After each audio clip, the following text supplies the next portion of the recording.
Thanks to those joining me live and to those that'll be joining me, Chief Funky and Sonteo over here. Let's check it out, man. Once again, the Three Musketeers in full effect. You know what I mean? Like we're coming back out of here.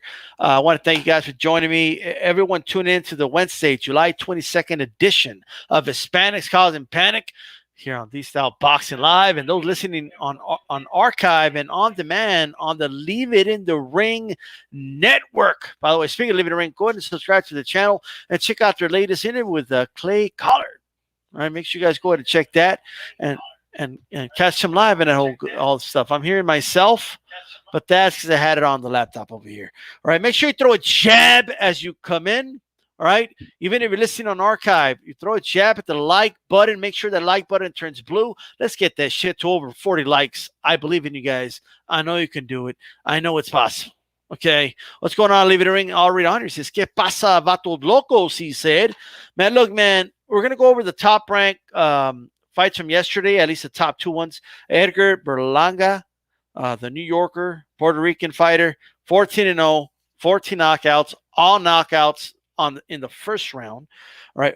And what he could do next. Oscar Valdez wins by 10th round knockout over Jayson Velez. We're going to overall grade the top-ranked boxing cards. Also, Vergil Ortiz fight on the 24th against Samuel Vargas.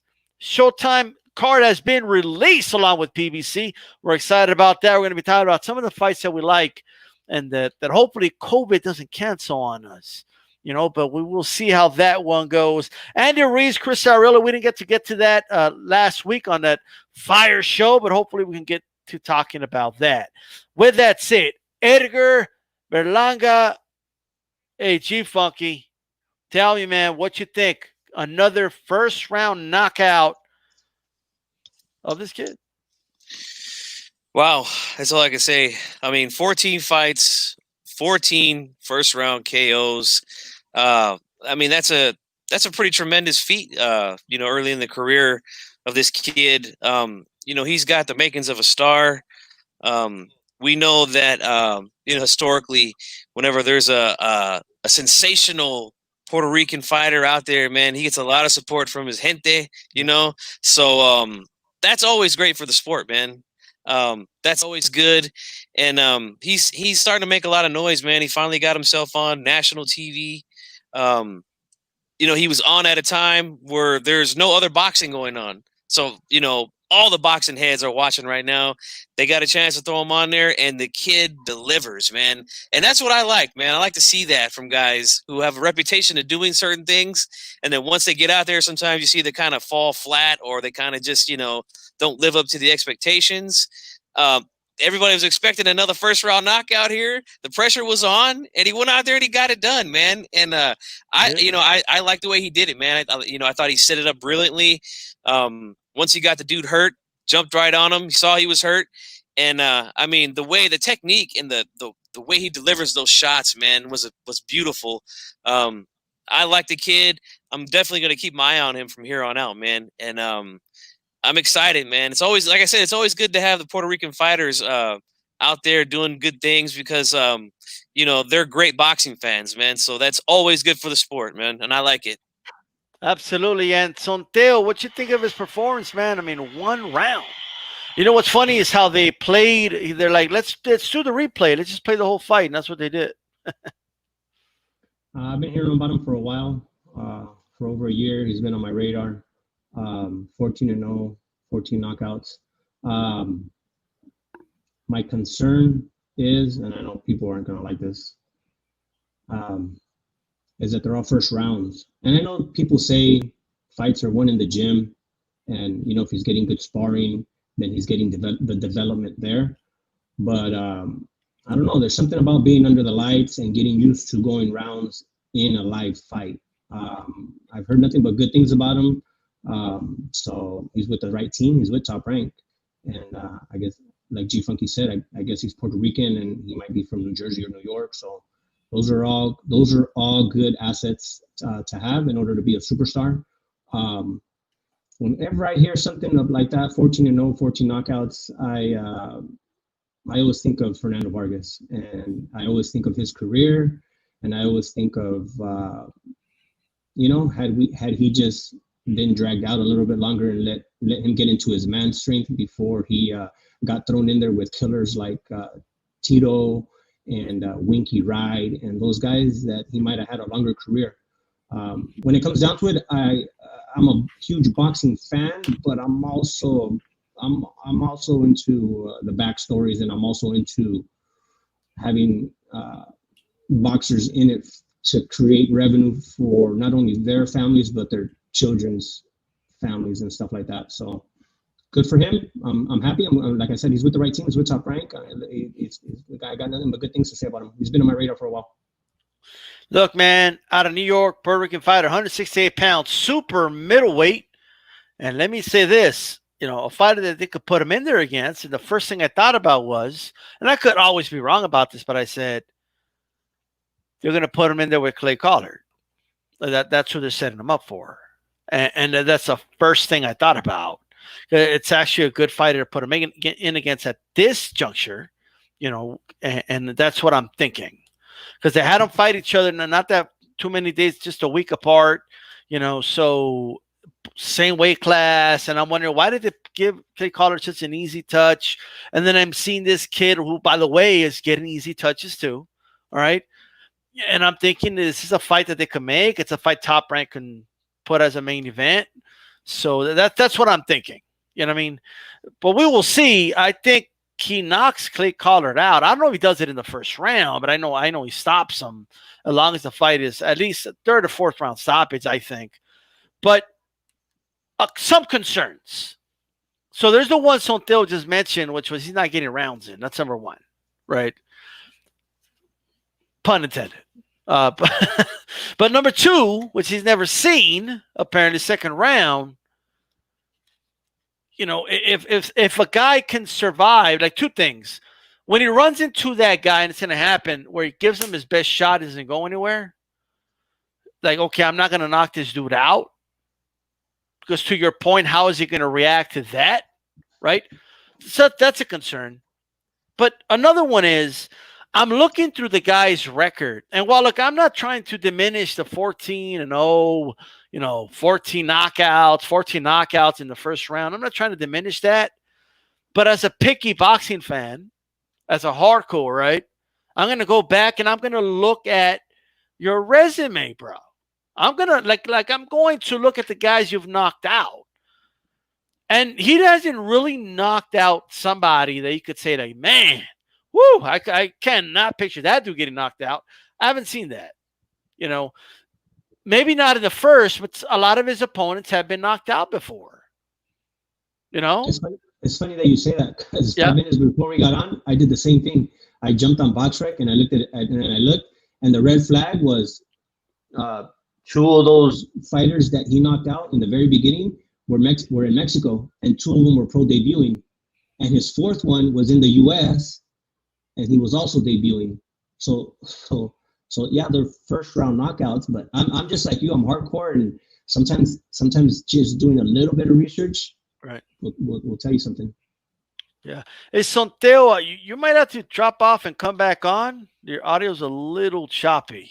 Sound a little choppy there. All right. But just go ahead and jump back on. No problem. All right. Those are great points that you guys are making too. I mean, it's impressive as far as who he's been in there with. Because we've seen guys that come out of the gate that get fed guys who they're supposed to be.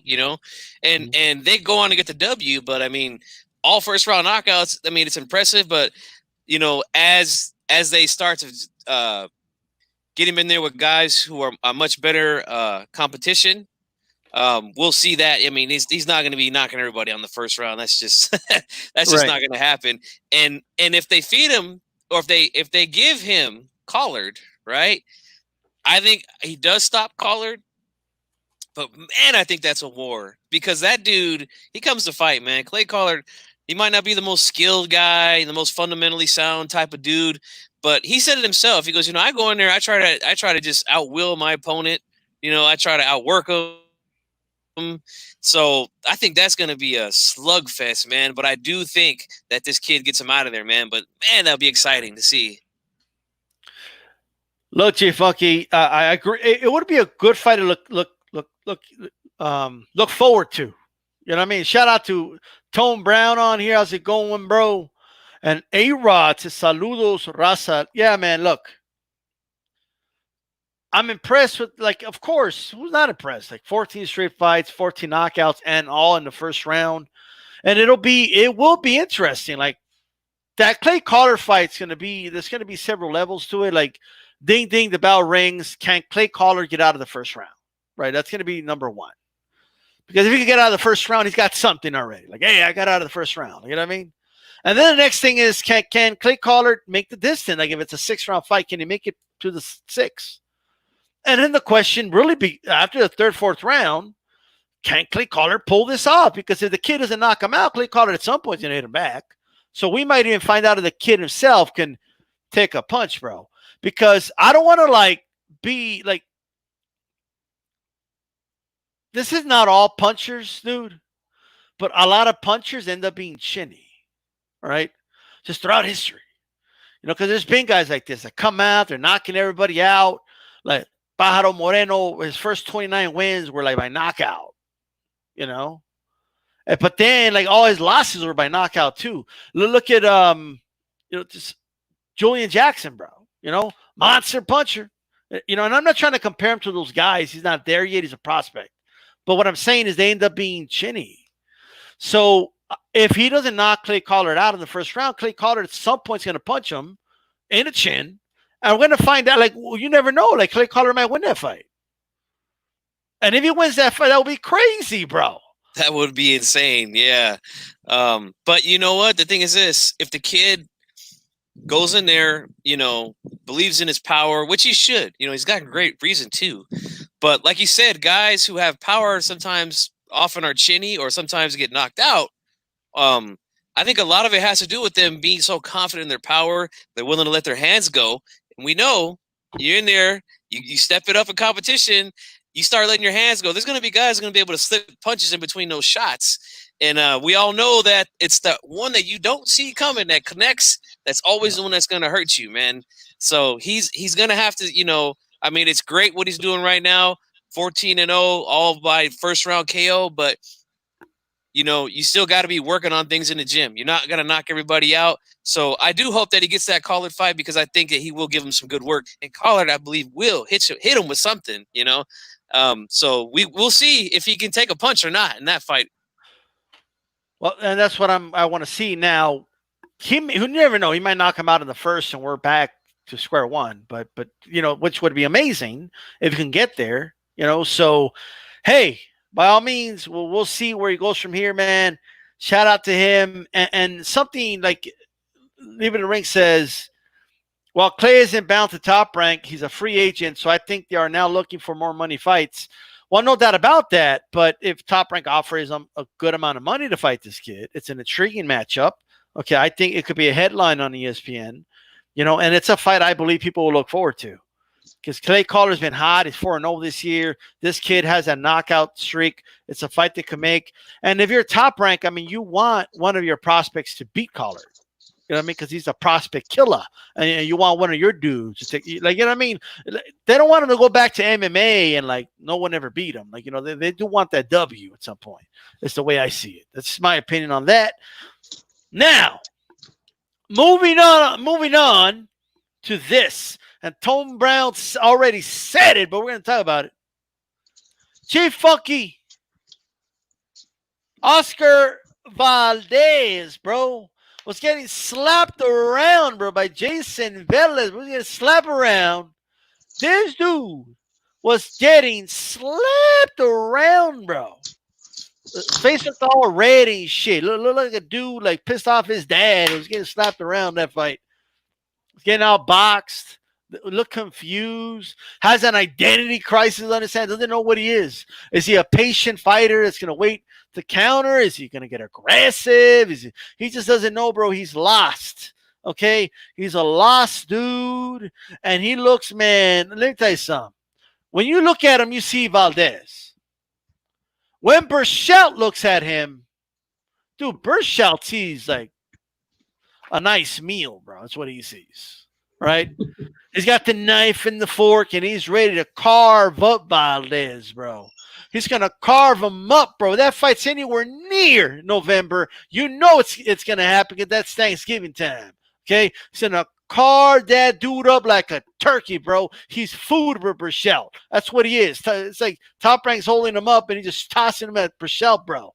Nah, like, you know what I mean? He's ready to eat that dude alive, bro. What's going on, Chief Funky? What happened to your boy? He struggled. He looked weak. He looked like food. He has an identity crisis in the ring. Talk to me. Man, let me tell you something. You changed your mind, right? Tell me you changed your mind, Chief Funky. Tell me you changed your mind. And you now see the light. G-Funk stands on his square like a man, all right? And I'm here to tell you something, man. I'm going to have to get in my Hulk Hogan. Let me tell you something, brother. All right? I don't know what you guys are seeing here, man. I didn't see much of a struggle. What I seen was a kid who's trying to adapt to a coach that's trying to turn him into something that he's not. That's what I've seen. I believe this was the fourth fight that Valdez has had under the Reynosa camp. And this is just my opinion. I don't think it's working out, man. I don't think it's working out what they're trying to make him into.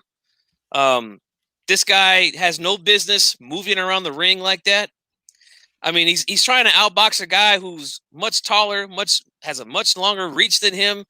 Like, I don't understand that. I really have no idea. And I mean, the game plan was just all fucked up. I mean, they had him out there moving around the ring, trying to stay on the outside. When if these guys did their homework, Reynosa, that is, his trainer, they need to make a game plan. Like, they should know that this dude can't fight on the inside, man. Either he can't fight on the inside or he just don't like it on the inside. And once Valdez got there, the fight changed dramatically, in my opinion. I felt like once he got close to Velez, he got in there and he started to hurt this dude to the body with left hooks. Started hurting him up top left hooks. We saw him. He dropped him 3 times. Stopped him. I mean, I don't understand what you guys are seeing here. I don't understand it. I mean, the guy knocked him out. This guy is known for giving guys hard fights. He's fought guys like Ronnie Rios. He's fought guys like Ryan Garcia, Joseph Diaz. All these dudes, man, he's giving them hard times, man. This guy is no easy guy. He wasn't in there fighting some fucking dumpster truck juice like your boy Berchelt was last time. Some guy had 13 losses, bro. This guy, that is dumpster juice, bro. That's not even the garbage inside the dumpster. That guy, let me tell you, that's the juice he was a hungry, hungry journeyman, bro. He was a hungry journeyman like Rocky, bro. He prepared for that fight. Okay, he prepared for that fight like Rocky did for Apollo Creed because he knew that was a fight of his life. All right, and Berchelt said he played with him. Bro. That dude was so out of shape and so soft, man. Did you see that dude's body? Though. We already talked about Berchelt's fight. Let's talk about your boy's fight. First of all, tell you like this. All red, bro. Hey, like, I don't know. He wanted to be like Canelo so bad, he let himself get hit so he could look red or what? Is that what it was? Well, no, Valdez, he marks up easy, man. He marks up easy. That's what it is. And you know what? Again, Timothy Bradley pointed this out because they were going to commercial a lot during the rounds. But he's saying that nobody's putting an inswell on that eye. Nobody's taking care of the eye when it started to get a little red and a little bit swollen. So, man, let me tell you something. Again, Reynosa messing up in the corner. Bro, let me tell you something. You could like Valdez. You could put Berchelt in the way Reynosa would have gotten this dude out of there, bro. Okay, he wouldn't need no Answell. You know why he didn't go with the Answell? Because he said, we don't need this Answell. Like, you're going to beat this dude easy. It wasn't that easy, was it, Chief Funky? He was getting slapped around, and he went life and death with Velez. What's what happened? He went life and death. He went life and death. Okay, look, that God, he worked there for about 4 or 5 rounds. He was going life and death. He was getting hit to the body. He was getting countered upstairs. The top-ranked team is trying to pump him up. It's Valdez night. Right? It wasn't ladies' night. It was Valdez night. Right? And they're trying to do everything they can. Right? Sontel, wasn't Timothy Bradley doing everything he could to pump up Valdez? Like he even resorted to saying, "Oh, I know what Valdez is doing. He's trying to set him up." Right? What's going on? Let me just read this before I go to you. Let me read this super chat real quick from Big Dog Willie. How's it going? By the way, shout out to BFTB, Rene Box Young, and Leave It in the Ring in the house. Big Dog Willie says, "My Spanish bros, what's up? Dream bouts at welterweight. Khan versus Hearns. Oh my God, that's a nightmare for Khan. Better chin, Hagler or Khan? Are you kidding me, bro? These two questions are difficult to take, so take your time. I'll say it right now. Khan has the best chin for anyone who wants to see a knockout. Okay, that's what I'll say. But Sonteo, man, what you think of the performance, bro? What you think of the performance from Valdez? Did Valdez not fight Adam Blue Nose Lopez before quarantine and get knocked down? I think the writing's on the wall. I think he shouldn't have got knocked down by Blue Nose. I mean, we can only give him a pass for that 4 fight with Eddie Reynoso getting acclimated so long. If the dude is having a hard time being in between being a boxer and being a brawler and going back to being a brawler, I mean, look at Martinez. Look at Martinez. That's with Reynoso. That dude that dude's never gonna box. That dude's in and out, and he's gonna al tú por tú. A ver quién es más macho. Let's go. So maybe Reynoso just needs to say, you know what? I'm gonna let this dog be what he is instead of trying to let him box and try to be more like Canelo. I mean, it is what it is. Check it out, bro. Hey, G-Funk, just respond to this for me real quick. Can you?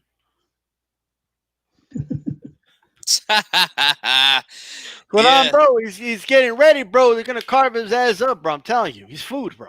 He's food. Like, there's no way you could come out of watching that. No way. You say it that, oh, I thought it was a 50-50 fight, and then I saw Berchelt against this Valens dude, and now I'm convinced that Valdez knocks him out. I don't know what you were saying, but you don't think he knocks him out, do you?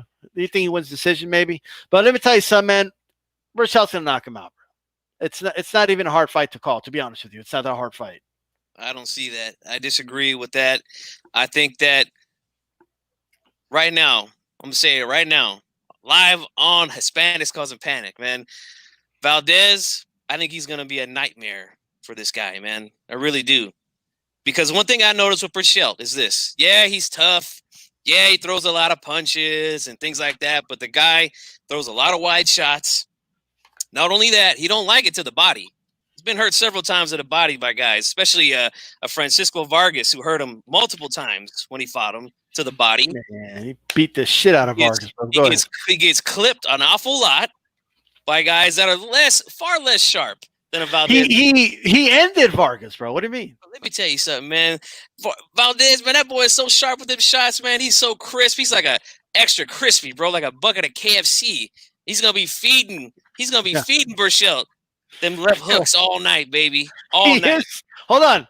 He is a bucket of KFC, G-Funk. Yeah, you're right. Okay. Them shots are crispy, baby. Crispy. Let me tell you, so he's gonna be eating that dude, bro. It's the right, like Santos said, man. The writing's on the wall, bro. I don't see that as a bad thing, and I'm gonna tell you why. Because Adam Lopez, he's a good fighter, man. He's a good amateur. He's a tough kid in the ring. We saw him, man. He's a damn good fighter, man. And so was Velez. I mean, again, who's your boy fighting, man? Dumpster juice, bro. He's not even the trash that's in the dumpster. He's the juice that runs at the bottom of the dumpster. That's LSR Venezuela, bro. All right, garbage. You don't speak about the king of the 130-pound division that way, bro. Okay, he's the best fighter in that division. All right, and when he beats your boys, it's gonna be another spike, bro. Another head on a spike. That's it. It's food, bro. I'm telling you. Like Berchelt's laughing at you right now, bro. Y'all gonna be shocked when we come out here and do a post fight after that fight, man. I'm telling you, Valdez is gonna take it. That boy is too crispy for him, man. I'm saying it right now. Yeah. Rene Box Young, yeah. He's quite sharp. The hooks are no joke, dude. He was struggling against Velez. You guys have dreams that he's gonna beat Berchelt, bro. Like, I just don't understand. He would laugh in death with the dude. He was struggling, bro. He looked confused and shit. Like, he did. And you can't. Like, let me tell you something, man. Knock it. First of all, that was not a low blow, by the way. Okay? Tony Week said that belt line around right there was okay. Was that a low blow, G Funky? Be a man. Admit that was not a low blow. Can you admit that? The one that they took the point away on was borderline. That one was borderline. But he had hit Valdez at least 3 times low before that, man, in the fight. Well, he's hitting So the body, bro. He's going at the body. I don't think he wasn't like hitting him in the balls or like low in the hips or anything. There were borderline shots, and Valdez had his borderline shots too. But then the dude starts complaining to the ref, bro. Is that going to hey, help him against Berchelt? Like, like when he does this, well, what do you do that for? Like, you know what I mean? hey, Protect yourself at all he's, times. he's getting hit low, man. You know, he got hit low about 4 times. So, you know. Bro, like in the NBA when like they sell the fouls, that's what he did. He did that to get a point taken away from Velez, bro. I don't think so, man. What do you call that in basketball when you do that shit? Flop. Yeah, flop. He flopped to get a point taken away, bro. And then that discouraged Velez from hitting the body because you're talking about Berchelt not taking a while to the body. Well, he wasn't taking a while from this dude at all, bro. Velez was hitting that body hard. Okay, he was getting with some good shots. All right. He was complaining to the ref about it. He flops to get a point taken away. And then like that wasn't a knockout. Come on, he could have continued, dude. He wasn't that hurt. He would have got dropped again, and they would have stopped it anyway. But here's what I'm going to say. Here's what I want to say. We do have some common ground here. I'm going to say this. I think that if he fights that same way, trying to move around the ring, I mean, that was just a lot of wasted movement, I think, from Valdez. If he fights that way against Berchelt, he probably will lose. So Reynoso got to realize, man, that he's got to let this guy be who he is, man. He's going to have to be offensive against Berchelt because Berchelt's going to give him opportunities, man. The guy gets wild at times. He leaves his chin in the air when they're in exchanges. He don't like it on the inside either. And we know Valdez is much better on the inside. So he's got to get on the inside of his reach, and he's going to rip shots, man. That's what I think. Who told you that? Who told you that Berchelt doesn't like it on the inside? Who told you that, Chifan? These 2 eyes right here, man. I went back and watched him last night. I'm telling you, he don't like it on the the same eyes. I didn't see like Valdez. He likes mid-range, bro. He's like this, bro, with his chin in the air, you know? Dude, let me tell you something, bro. Dude grew up in Mexican gyms. He'll be all right on the inside. Okay? Like, look, man, look. At the end of the day, Berchelt's just too much for him, man. I got to be honest. All right? He's too small for Berchelt. That's number one, bro. Okay? Those shots are going to feel heavy as hell, and that's just the way I see it. But I want to ask you something. Reynoso, is he a good fit for Valdez, or should he go back to Manny Robles? Like, what do you think he should do, bro? Like, you think he should just stick with what he has now? I started this conversation with you on Twitter, and I said there's a lot of areas that a trainer can be judged on. The sparring that he can bring to the table to a fighter, the quality of sparring, the corner work. What can you be that coach in the corner with direct instruction? The mentor, the coach. There's a lot of areas that Reynoso has shown me that in the corner with Canelo, he can give clear instruction, and he can stick to a game plan, and he can be the biggest cheerleader and help Canelo do what he needs to do. Did he do that last night? Yeah, the verdict, it was here and there. But I don't know who's Oscar Valdez getting in sparring. We know Reynoso's out here in San Diego. We know San Diego doesn't have the quality of opponents that Los Angeles has. So I know sometimes the people from LA are willing to come down to San Diego, but I'm from San Diego, so I know the level of competition Ryan Garcia gets in sparring. I know the level of competition Canelo gets out here. So one thing that quarantine put out there, we got a lot of insight into trainers' offices, and we got a lot of information that we didn't have the privilege of seeing. And one time somebody went live with Eddie Reynoso, and Eddie Reynoso was sitting in his office, and they asked him what he was doing. This was after like 10, 15 minutes. They said, what you got going on today? And he says, I'm studying fighters at 168. I'm fighting. He says, I got 10 fighters, and I'm looking at all the fighters that are in the top 10 so that I can have the best judgment of what fights to move forward with my fighters. So that impressed me. That let me know that he takes his job seriously. I already knew that he took his job seriously. I mean, what he's done with Canelo is already Hall of Fame caliber. But the fact that he was doing that for Martinez, the fact that he was doing that for Valdez, the fact that he was doing that for Ryan, just let me know. It just reinstated why he is a world-class trainer. Yep. I just, sometimes a trainer, regardless of anything, could be good with certain fighters, and sometimes it doesn't work out with others, right? So I'm wondering if this is a match that isn't working. And one thing, and I have the receipts, okay, but I was tweeting out like, man, it just seemed to me like Valdez is trying to fight like Canelo. That's like a feeling I got, and then Timothy Bradley brought it up.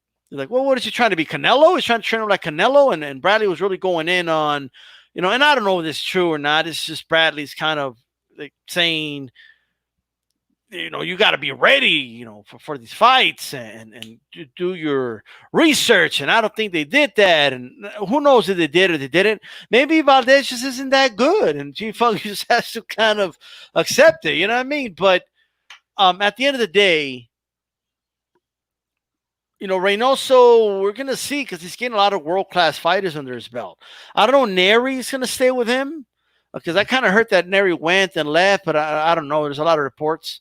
But I do believe Neri's there, if I'm not mistaken. I think, he's got Andy Ruiz, and they're calling it, Canelo team and all that. Ryan Garcia's over there. So we're going to see. We can't judge Reynoso off of one fight. But I will say, man, now this came from a translation from Osuna. But he said that Reynoso was telling him to be patient. You know what I mean? He was telling him to be patient at a time where I don't think being patient was what he was supposed to do. What he did in the last 2-3 rounds is what he was supposed to do and would want him to fight. So so he kind of went back to the old Valdez. But hey, 88 Sports Talk, how's it going? Well, to be honest, this Valdez train is the reason I'm picking Berchelt to beat Valdez. All right. And Night to Akus, damn. Shout out to the Charlos, Lions only. We're definitely going to talk about that. Chief Funky, any final thoughts on your boy Reynoso, bro? Yeah, like I've already said it, man. I think that they're like oil and water, man. They just don't mix. I don't think that the Canelo style is what is best for Valdez. Valdez, he's a guy who likes to let his hands go. He's not this one counter shot guy, move out of the way type dude like he was trying to be. And, I think it would best suit him to just move on to another trainer. I'm thinking to myself, probably Robert Garcia would be the best fit for him. I think he would probably capitalize more on the offensive side of things with Valdez. Because, I mean, we got to admit, Valdez, he can throw just about every punch in the book. He can hit you with just about every punch in the book. But this guy, Reynoso, is trying to make him put his hands in his pocket and throw one punch at a time, and that's just not going to cut it against a guy like Berchelt. So, I mean, this is just me. I mean, I would go with Robert Garcia. I feel like he would get him ready for a fight against Berchelt. He would be more prepared, I think. But if he goes back, like you said, D-Style, that's what he had to do. The second half of the fight, he went back to being Valdez, the Valdez that we know. And we saw the results, man. He kicked his ass the rest of the fight. So, I think that would be best for him, man. If he comes in there fighting, trying to move around the ring and things like that, he's not going to beat Berchelt that way, man. He's going to have to fight fire with fire, and he knows that. I listened to a post-fight interview today, and he said, I know it's going to be a war. I know he's going to come to fight. I know I got to fight him, and that's what I'm going to prepare to do. He says, I want my belt. I've been dreaming about that belt. I want it. He's hungry. So he understands what he's got to do. I think he's going to go in there and he's going to get close to this dude and he's going to try to go to war with him. He has to, man. On the outside, it's not going to be good for him. But I don't know, man. Personally, I don't think Reynoso is as good as most people think. I think he's overrated as a coach. He's done great things with Canelo. I mean, I'll give him that. But other than that, I haven't really seen much. I mean, Ruiz is really the wild card. We'll see how he does with Ruiz because we know that he's a guy who's not very disciplined, So we'll see what he does with Ruiz, and I'm sure we'll talk about Ruiz a little bit later. But that's my thoughts, man. I just don't think it's a good relationship, man. Look at the love handles right there. Look at that. that dude's gonna go to Ruiz to the buffet, bro. Okay, it's gonna happen. But in all seriousness, um, a couple things. Do you can get Customado out of the grave, bro, to train Valdez, bro? He ain't gonna beat Berchelt. Okay, he can have an all-star team, the best cut man, which he's gonna need, by the way. I think Berchelt's gonna have to loan his cut man to Valdez. Okay, he's gonna need several cut men in that fight. It's gonna be a long night for Valdez, maybe a short night, but whatever it is, I just want to tell you, bro, that Berchelt's gonna win that fight. Like I don't know how much money the Valdez can't pay you, bro, to come out here and bat from Big Chief Funky. All right? But I'll match you, bro. How much they give you? Oh man, I'm just going off of what I see, man. I just think that if he goes back to the old Valdez, gets close, I just think his shots are a lot more crisp and more short than Berchelt's. Right. And I think that they get there. That's just the way that I see fights, man. When I see a guy who's real short with his shots, the way that Valdez can be and how wide Berchelt can be sometimes, I'm always going to go with the guy whose punch is going to get there quicker, man. And every time it's always going to be the guy with the shorter shots, man. So that's what I'm going off of, man. But I don't think it's going to be easy. I think it's going to be a war. And, man, I cannot wait to see it, man. If I'm wrong, I will jump in my pool. And it's going to be in November, so it's going to be cold out here. I will jump straight in this pool if I'm wrong. Fully clothed. Right. Okay. BFTV says I think Berchelt's going to stop Valdez if he stays where he's at. See if he's going to jump, bro, and he's going to, like, slide. It's going to be, like, all ice and shit. All right? I think that's what's going to happen. Yeah, might be overrating Berchelt, who has it beat tonight at 202. This is another hater, bro. Hey, that's a great question. That's a great question. This guy's been fighting fucking dumpster. You just said there you beat Vargas, bro. Well, what else you want? Like, who's your dude to beat? He beat Scott Quigg. He beat Velez. He beat Adam Lopez. All right. Hey, I mean, come on, man. Elazar Valenzuela? Who's this dude? I mean, this dude looked like he trained maybe one day for that fight and went 6 rounds with Berchelt, man. It was touching him. All right? That's dumpster juice, bro. Man, let me tell you something, bro. Right, I'm done slapping you around, you funky, just like your boy was last night. But with that said, hey, let's give an overall grade for Top Rank. All right, let's do that. Chief Funky, what grade do you give Top Rank overall the last 2 months? And what's your good, bad, and ugly of the cards, bro? Of everything, last 2 months. Well, I know the last time we did this, I gave him a C+. So I'm gonna bump it up and go B- overall.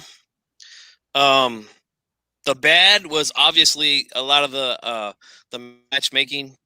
A lot of the main events were just badly lopsided. But the good is that we got a couple of upsets in the main events. Who was it? The guy, the Night dude. I forget his name. The guy that brings a pillow to the ring. He got upset. By the Filipino guy he fought. And G-Funk won a little money on Joshua Franco over Maloney. You know, so it's always good to see upsets, man. That I think that does good for the sport.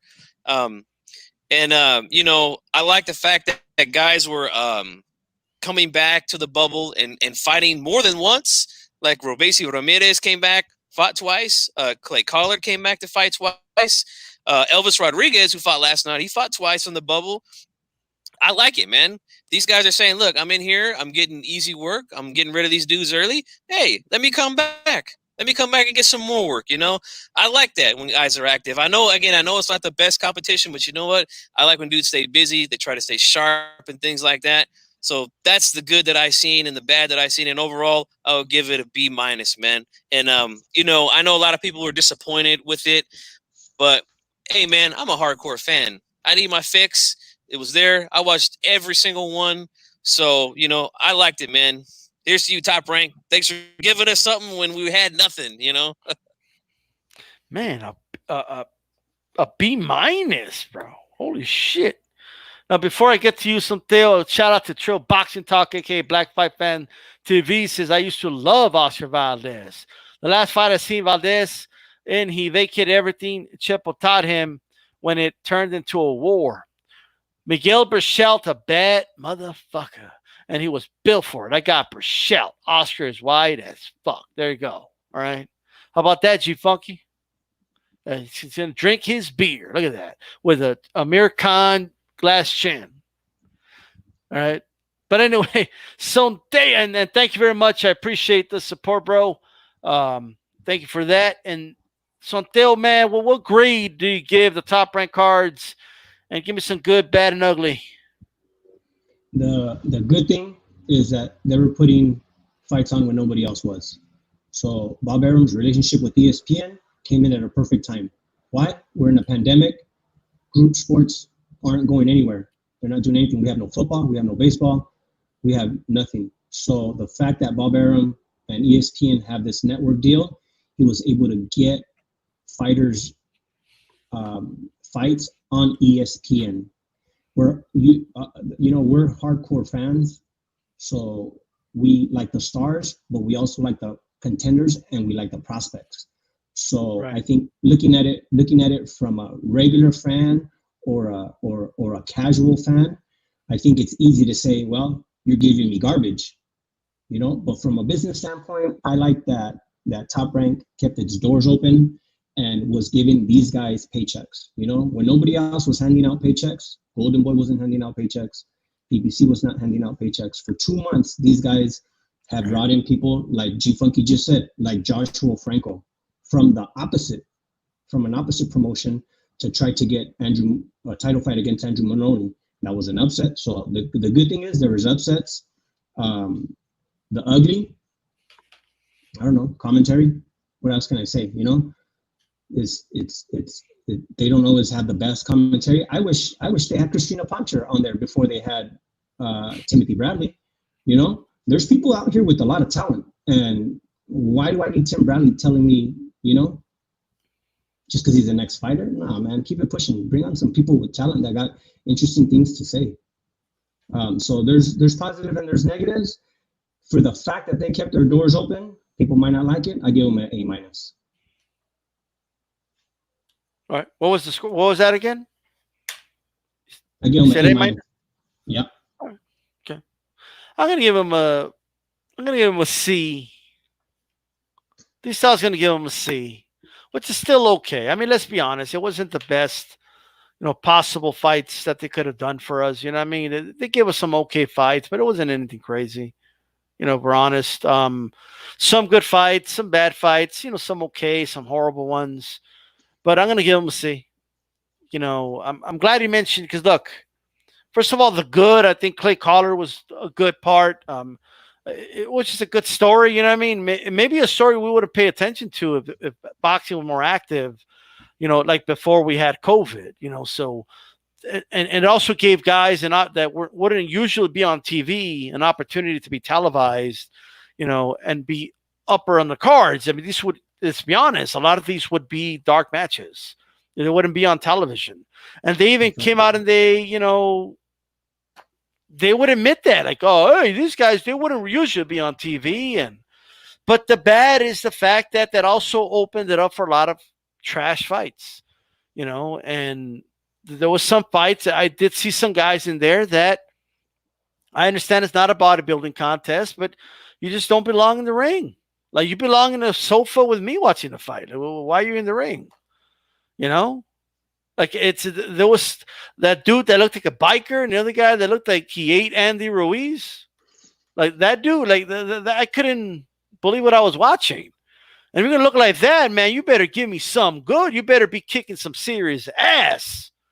If you're going to give me something like that, or you're going to look like that, so that's definitely the bad. And the ugly, I agree with something. The commentary, man. The commentary was one of the most horrible things. I mean, Timothy Bradley's bad, bro. Like, I'm sorry. He's trying too hard is how it's the sense I get. The Valdez fight yesterday, when it's calling G Funky's, his boy's fight over here, right? First round, he's like, oh, he's just warming up. And, yeah, Valdez is just warming up, guys. Round 2, he's like, yeah. I don't know what Valdez is waiting for, but I know he's doing some. He's setting something up. Third round, like, oh, I got it. He's trying to set him up for a big right hand. That's what he's trying to do. That's why Valdez is doing this. And Then in the middle of the fight, he's scolding the guy. Like, how could he not prepare for this guy? I mean, this guy's easy, bro. This guy's like, it's like nothing. You should beat this guy, no problem. I don't get it. Like you're admitting to us that the dude's trash, right? So what are you telling me, Timothy Bradley, that you're giving us a fight that we should already know the outcome to? You know what I mean? And I don't know, man. It's just trying too hard. It sounds like he's scolding the fighters. You know, like Timothy Bradley made mistakes in the ring all the time, bro. He got dropped by Holt, and you know what I mean? Provodnikov, you know, he went like fucking life and death with him for real. Okay. You know what I mean? Like that wasn't the most disciplined fight ever, right? He wouldn't let his hands go in the third fight with Bradley, all right? He was doing flips in the second fight, okay, against Bradley. Like, you know, like you didn't have like the most perfect career ever.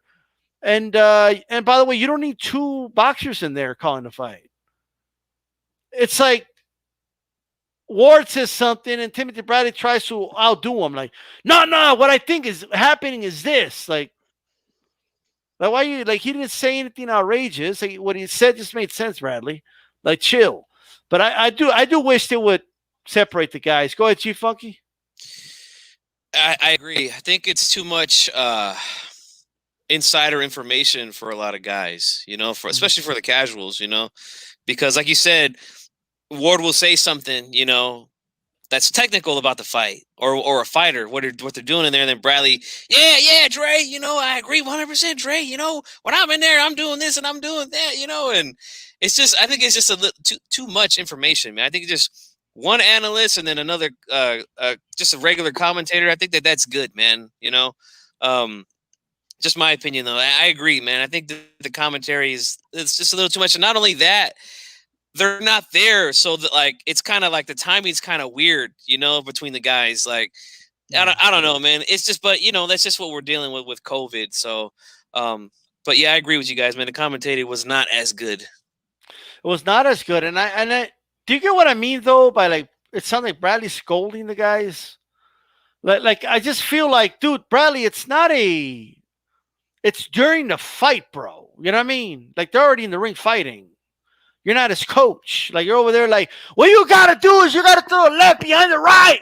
Like, you time him. When it steps to the left, then you throw a hook. Like, what are you doing, bro? Like, you know what I mean? Like, first of all, they can't hear you because you're not there. You know what I mean? But I don't like it when commentators do that. Like, you know what I mean? Like, they're over, like, Bradley, if you were that good, like, you'd probably be in a corner, right? Wouldn't he be in a corner, like, training some dudes? Wouldn't he have, like, his own gym, like training world champions if he was, like, that dude, like, to give instructions and that?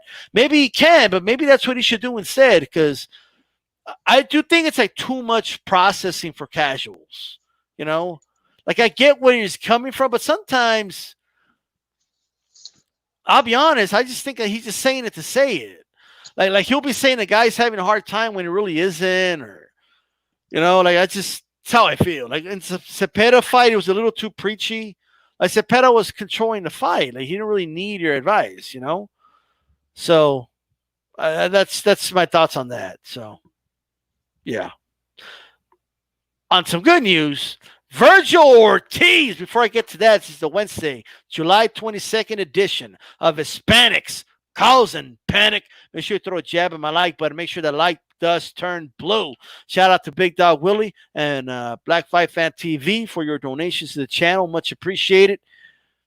Sonteo Media, man, talks about Vergil Ortiz. He's going to be fighting Samuel Vargas on the 24th, but, you know, I think it's refreshing now where it's going to be a non-top rank card and, you know, just something that's not top rank, you know, that we're going to get on the 24th, man. But what do you think of Vergil Ortiz, man, on this Golden Boy card? You guys are going to have to put a time limit on me because I could talk about Vergil Ortiz for like half an hour. All right. 15-0, 15 knockouts, you know, out of Oak Cliff, Dallas, Texas. 180 amateur fights, you know, Texas state champion, just 7-time national champion, just ridiculous accolades in the amateurs. Really only has 12 or 13 losses. I think that the record is actually inaccurate. I think he only lost 12 or 13 times in the amateurs. And those 12 or 13 losses, half of them were, you know, a lot of them were split decisions, but a lot of them are because this kid was built for pro fighting. He wasn't into this pitter patter stuff and let me get some points on here so that I could win this amateur bout. No, this kid comes to fight. This kid comes to stop people. Even in the amateurs, he was stopping people. He had stopped like, I don't know, 7 or 8 guys until he ran into Hitchinson. And then they went to a decision, but he had already stopped like a whole bunch of guys. He's with he started off with the Diaz brothers in Indio.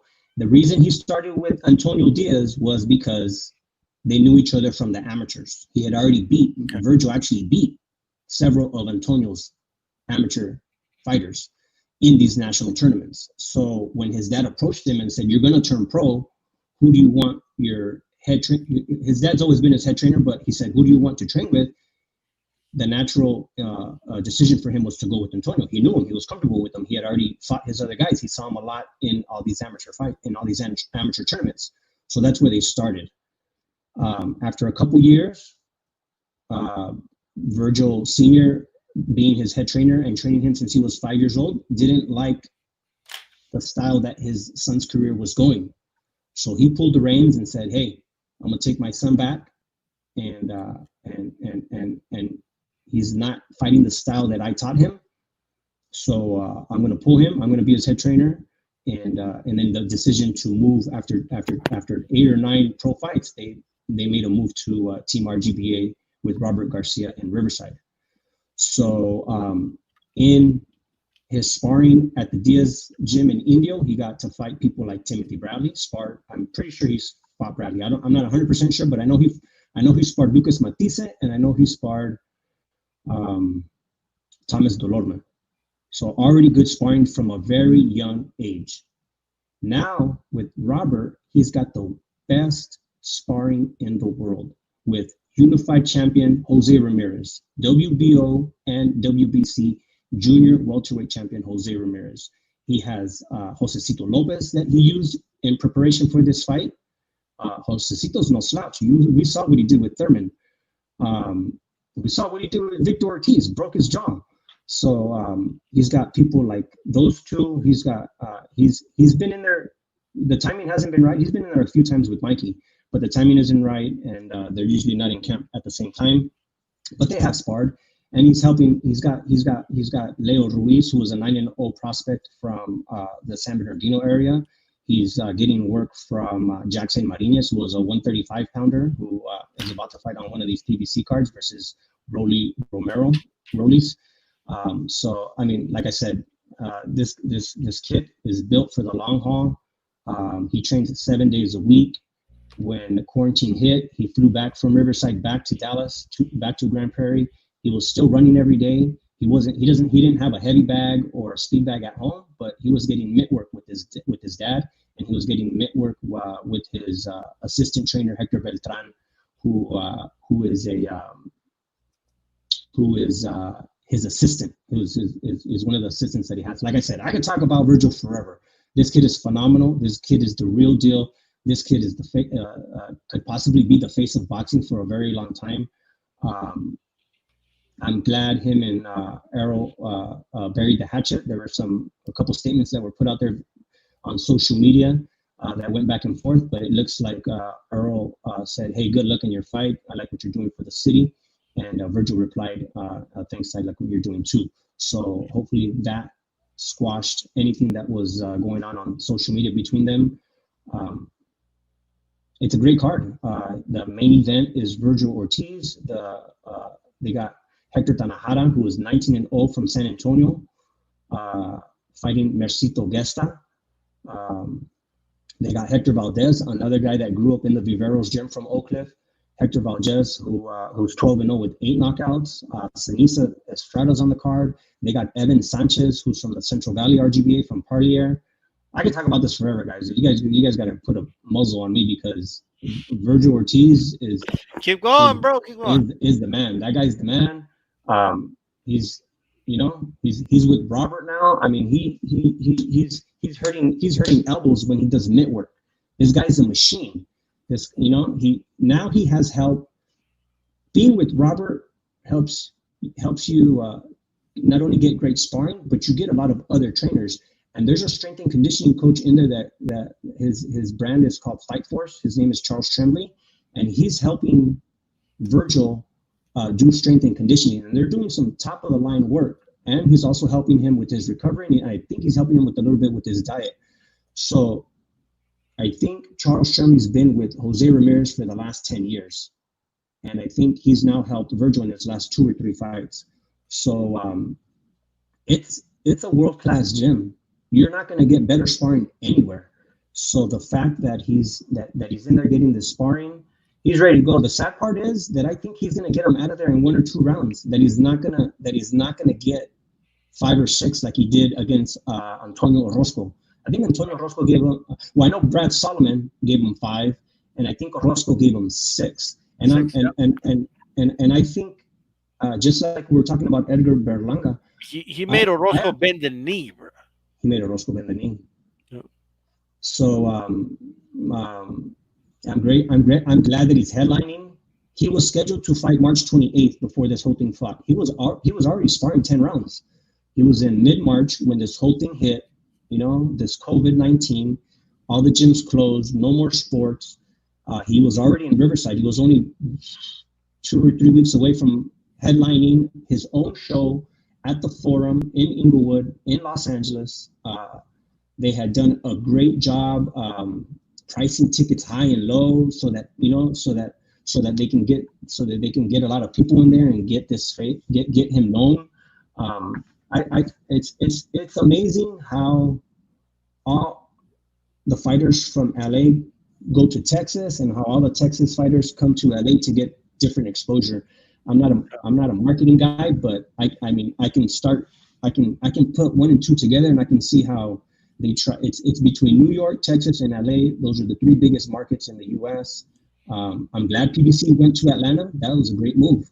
I'm glad places like Oklahoma are opening up. I'm glad there's a couple fights in Florida, but LA, Texas, and New York are your biggest markets, and that's how they're moving this kid. He's fought a lot at the Velasco in LA. He's fought a lot in Indio, but he sold out his last fight December 13th here in Indio, so he was ready to step up. Let's get a venue in LA where we could sell some tickets. Unfortunately, this whole COVID-19 hit, and his fight got canceled. And luckily, well, I'll leave that Ryan Garcia. I'll leave that out. But he's headlining, and that's what I'm happy about. Yeah, most definitely. Check it out, man. When he stopped Mauricio Herrera, right, I knew this kid was the real deal. And then they put Orozco in there, and he just dismantled him. I mean, there's no other way to put it. He dismantled him. And, I mean... This kid is so strong. He hurt Orozco in the first round. And he went after him. Yeah, he couldn't get him out of there. So then they had to backtrack and set up traps again for the second, third, fourth round to set him up for that uppercut.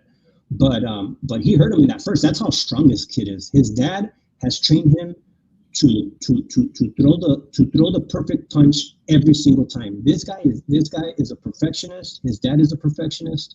They work on things to a T in the gym.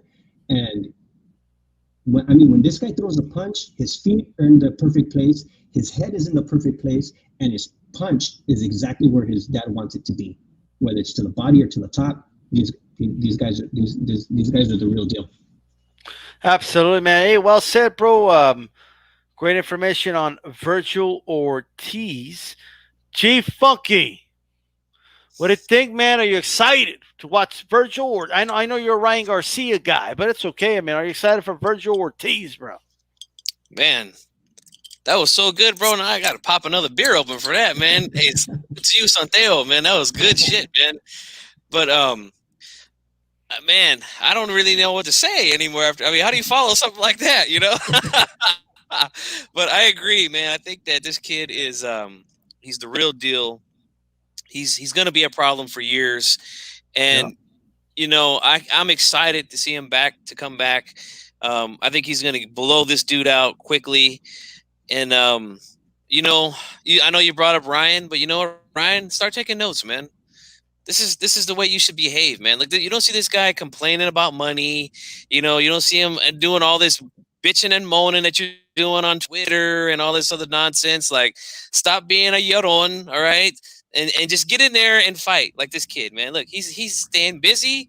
He's doing his thing, and he's, like you said, Santeo. He's in a gym where there's, great sparring for him, man. And I think that's one of the best camps in boxing right now is the Robert Garcia Boxing Academy.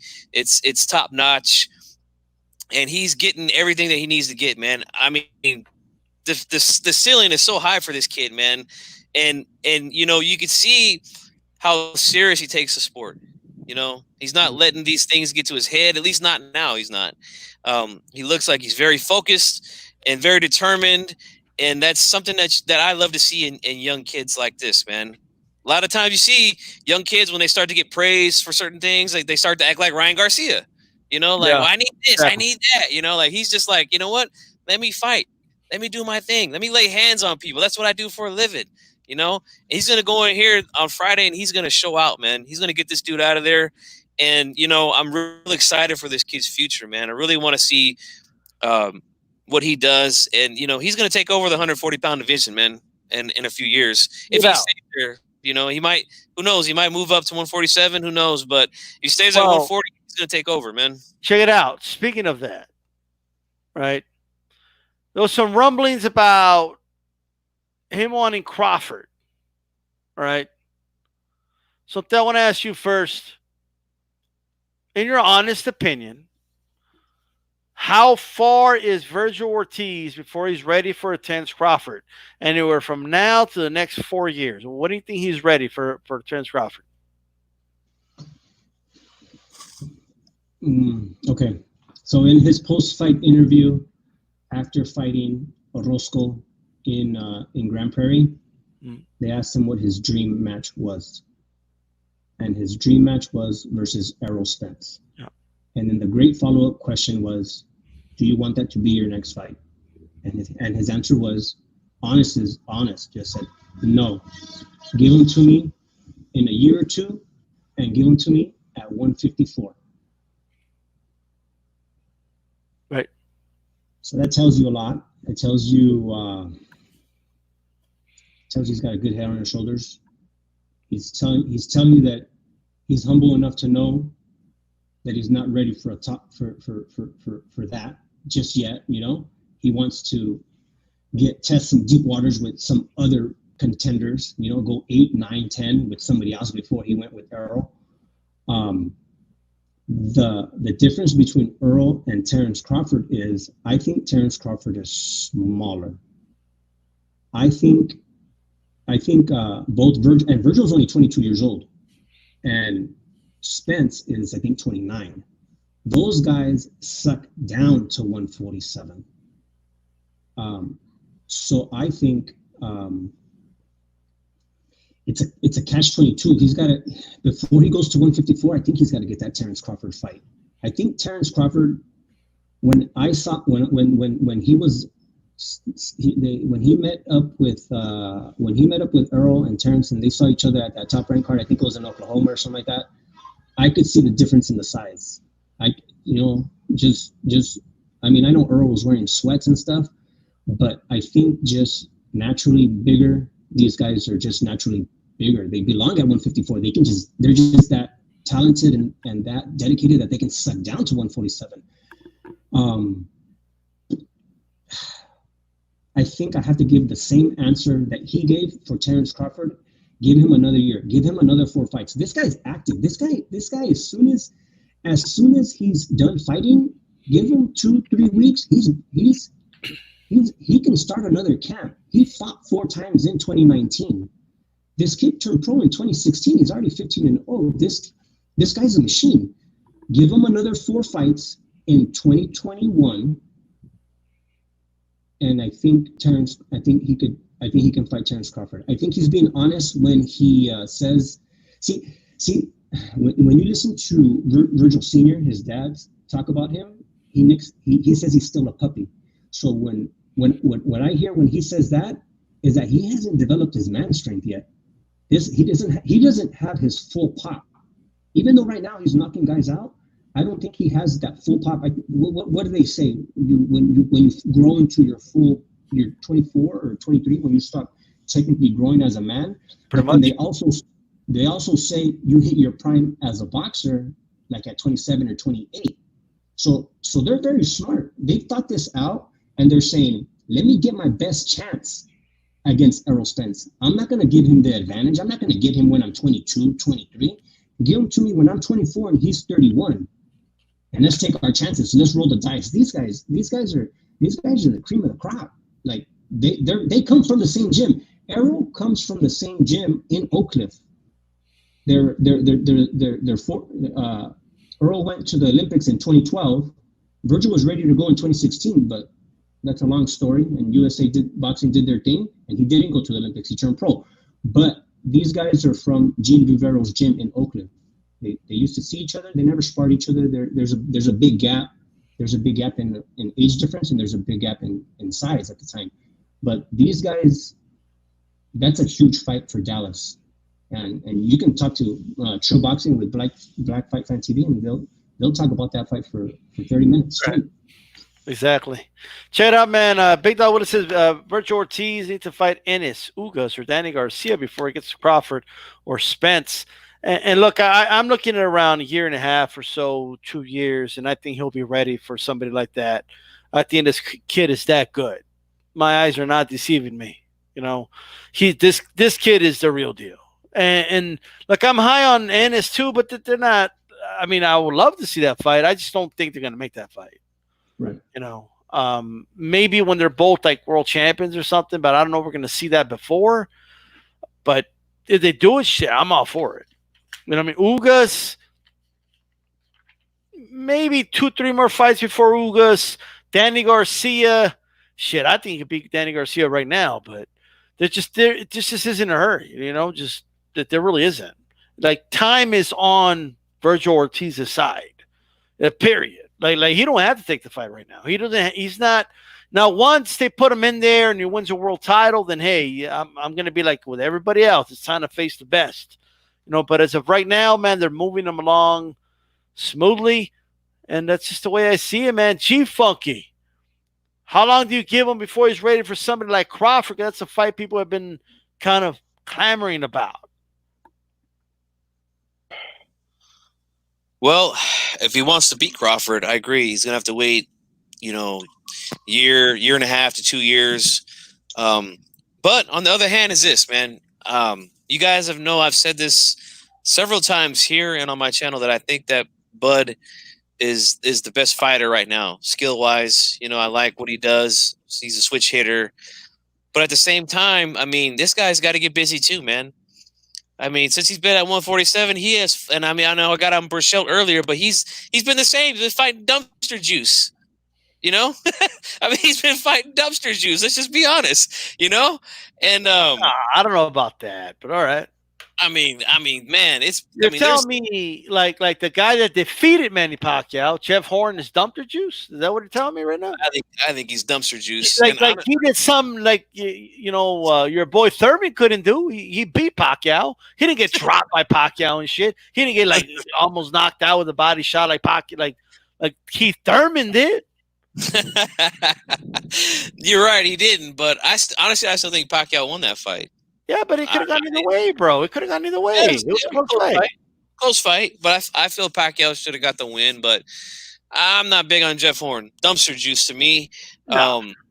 I mean, you know, you never know. This kid might respect Chief Funky. Jeff Horn runs Australia, bro. Okay, he's the best fighter in the whole continent, dude. The best fighter in the whole continent. You know, and he beat Manny Pacquiao. You got to give him credit for that. You can't say a dude that beat Pacquiao. I give him the credit. Like, sometimes guys get credit for the win. Shouldn't have, just like Pacquiao in the third Marquez fight, but nobody holds it against Pacquiao. So why are we holding it against Horn? I do.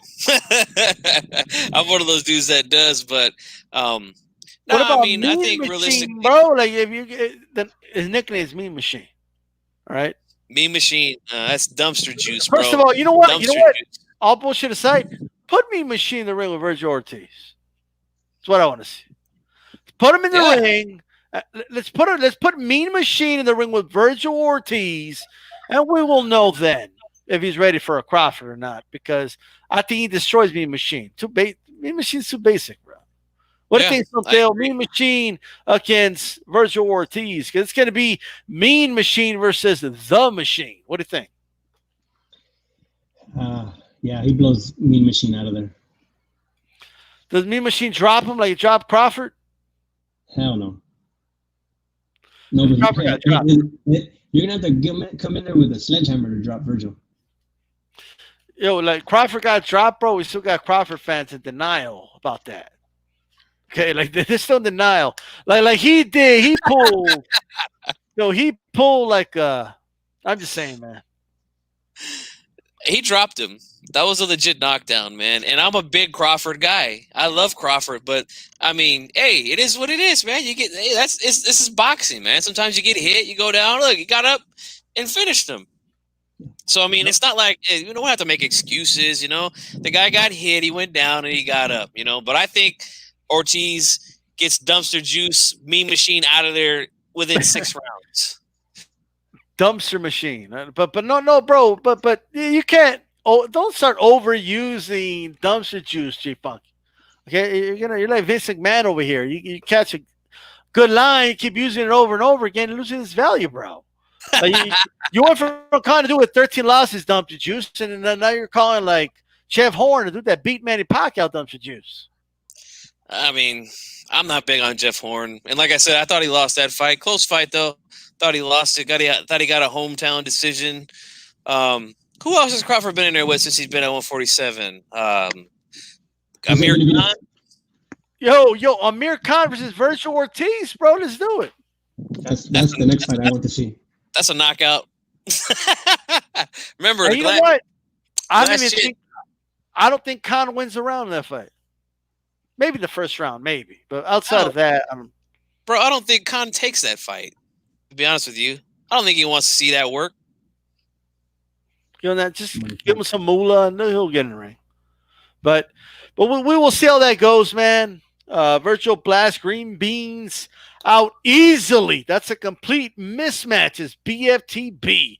Yeah, man. Vergil right now, they got to put Vergil against like former title contenders, former guys that fought for championships. That's why I want to see former world champions, maybe some old veterans. Like a couple of those guys, and man, this dude's going to be ready, bro. All right. BFTV says he retires Amir. Okay. 88 Sports Talk. Khan gets knocked out inside of tres. Just like that. Un asalto, dos asalto, tres asaltos out. Just like that. Right. Amir Khan is a great fighter, says Big Dog Willie. He would have beat Canelo if he didn't slip. Okay. Right. Hey, he claimed the gloves were loaded, bro. That's what he said.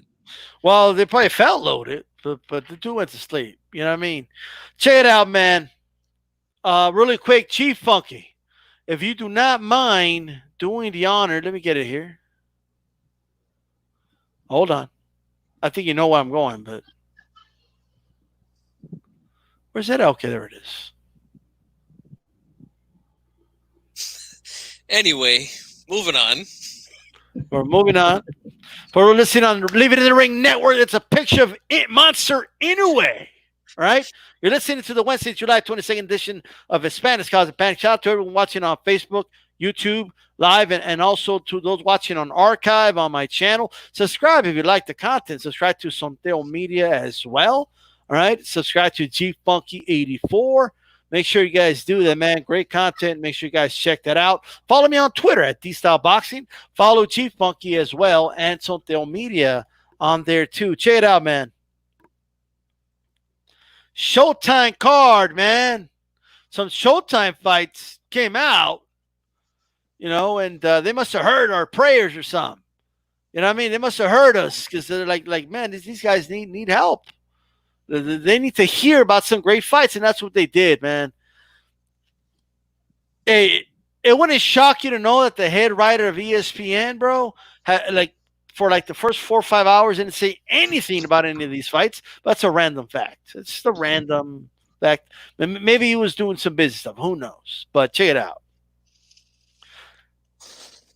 Sonteo, to start with you, man. Tell me about some of these fights, man. Showtime put out.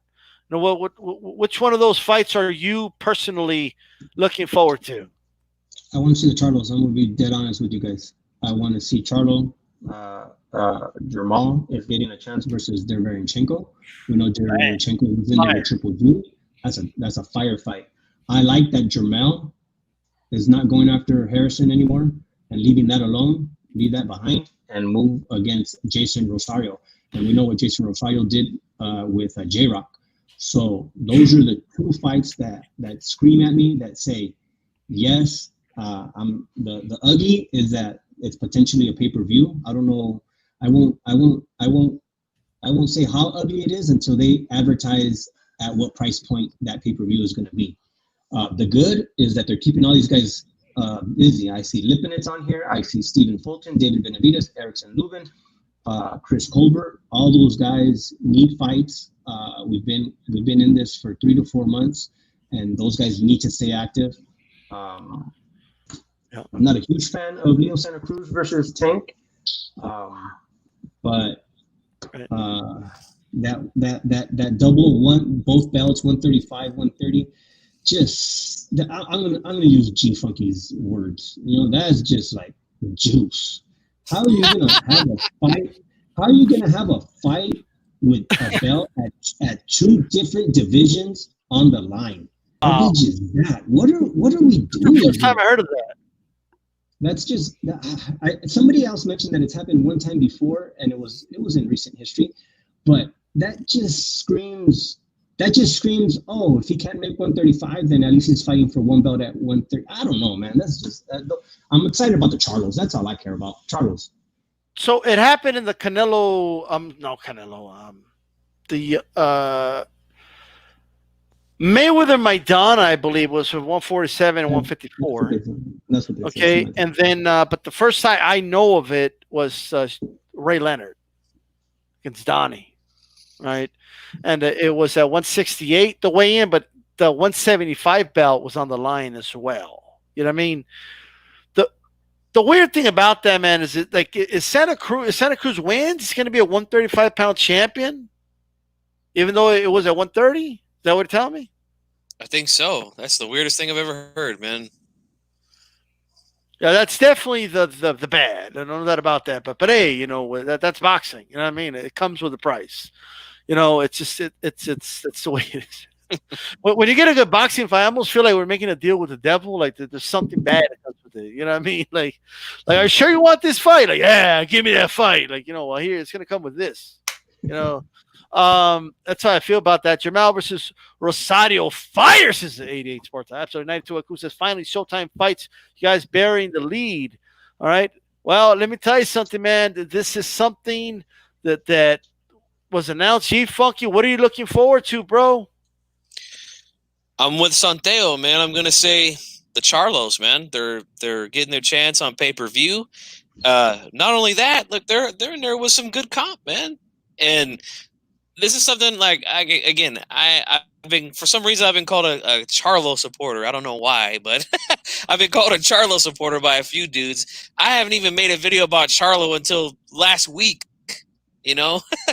But when I made that video, I was talking about how these guys got to start getting busy, man. Like they got to start fighting some guys, and man, they've got some good opponents, man. They've got one of them's got Derevyanchenko at 160. The other guy's got Rosario at 154, and he's no joke, man. He is no joke. I mean, I like the Charlos. I think that they're both very skilled, but I think that Rosario fight is the most dangerous one, man. That kid, man, he's something, man. But Charlos, you know, he's good too, man. And I really, really look forward to these ones, man, because Charlos, these guys, you know, they look the part. You know, they pass the eye test for me. But at the same time, again, I need to see them in there with somebody. So now they're getting in there with somebody, and we're going to find out, man. I want to see what these dudes are all about. I see Donaire is in the lineup somewhere down there. Old man Donaire. Yeah, he's in there, you know, against the French dude. So we'll see how that works out. French dude better be careful, man, because we know Donaire can still crack, man. That left hook is, that's the one thing that always goes away from guys is power. And when they get older, they always got the power that stays with them. But the thing with Donaire is, and I said this in the Inouye fight, you guys can go back and check the receipts, man. I said that right hand has improved and it's going to pay off, man, against Inouye. And he landed some vicious right hands. And that was a punch he didn't have before, like the early part of his career. He was just a one-handed fighter.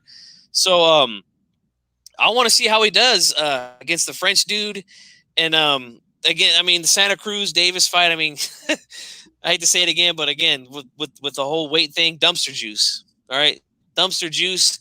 Like, I mean, is it ruining? Like, it's not going to ruin the fight for me. I'm going to be honest. I'm still going to watch it. Believe me, G-Funk is it's pay-per-view, right? If I'm not mistaken. Okay. I'm going to order it. I'm still going to order it because what I prefer that it's not pay-per-view. You know what I mean? Of course, but at the end of the day, it's better than the fight not happening. You know what I mean? So it's a 130-pound fight. After the fight, if especially Leo Santa Cruz wins, I'm definitely gonna not really consider him a 135-pound champion. But the fact that the fight's happening, I think is great. You know what I mean? Yeah, now my only question is the following: is let's say they go to the scales and Santa Cruz weighs in at 130, and Davis weighs in at 135. So they might say, okay, the 130-pound title no longer on the line, but they're still going to do the fight. Is still on? That's the question. Is there a penalty for the weights for the pounds you don't drop? Remember Remember when Mikey fought Broner? Yeah. I think Mikey had words in the contract that for every pound he missed, it was like a $500,000 penalty. Mm-hmm. So that forced Broner to take his training seriously, and it forced him to make, I think it was 140. Who knows if Leo Santa Cruz's legal team is as good as Mikey's? That's the question. Now, I mean, look, at the end of the day, these are some great matchups, man. And as I look at the lineup here, the Charlo fights just stand out. You know what I mean? Because it's a double header. That's number one. And, you got Jamal Charlo going to go up against Sergey, the very longest name of all time, Shenko. Got Jamal Charlo against Jayson Rosario. And I think those are some tough fights, and I think fights that are tough to call. Obali, he's going to go up against Nonito Donaire. I think Donaire might win that fight, but I don't know. I mean, that one's a tough one. That's a tough one for sure. And, of course, man, Davis Santa Cruz stands out too. But there's some other fights, man. Lipinet's going to be coming out. David Benavidez, we're going to see him in there against this Romer Alexis Angulo. I'm not going to lie, bro. When I first saw Benavidez Angulo, you know what I thought, right?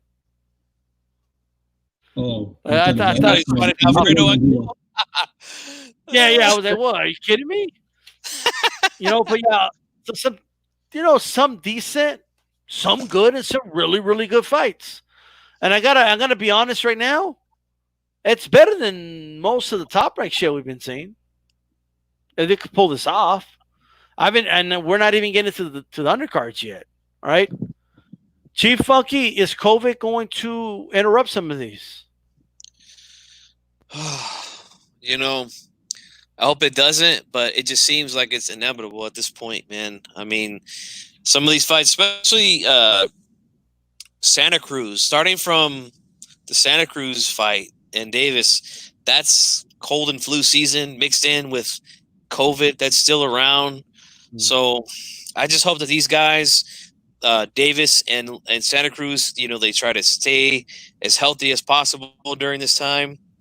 And whoever else is on the undercard, do the same, because we've seen it already, even inside the bubble with the ESPN top rank fights, that some fights have been canceled, they've been moved, they've had some positive tests. It's going to get rough, man. It's only going to get rougher as the season changes, and that's right in the fall season.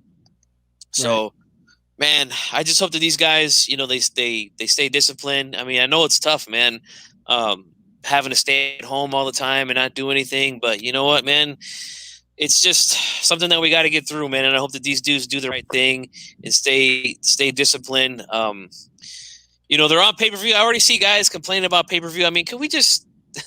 I just want to say this real. Can we just stop with this and just be boxing fans for once and stop worrying about if it's pay per view or if it's not or whatever it is? Look, Right. bottom line is this, man. If you're a real damn boxing fan, you're gonna watch these fights, man.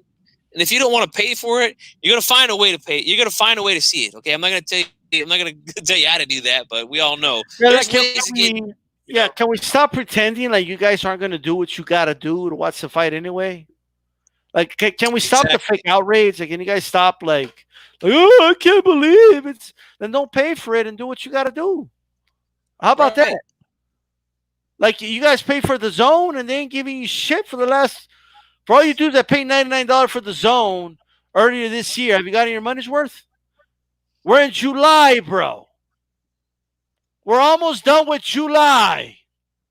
I told you not to pay for something when you're not guaranteed what's going to come, right? But you guys didn't want to listen. But that's not here nor there.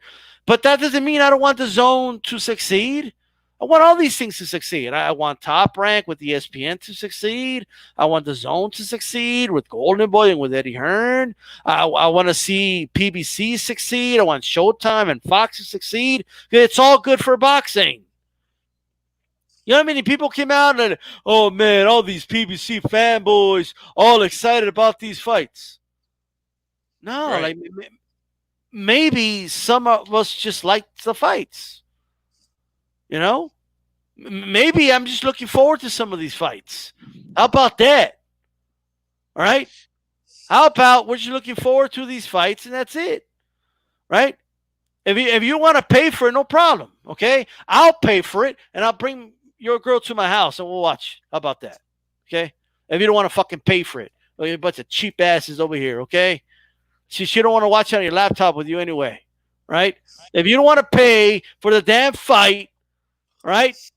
I'll pay for it and I'll give her a good time. She wants the big screen. But she's gonna watch the fight with me first, though. First.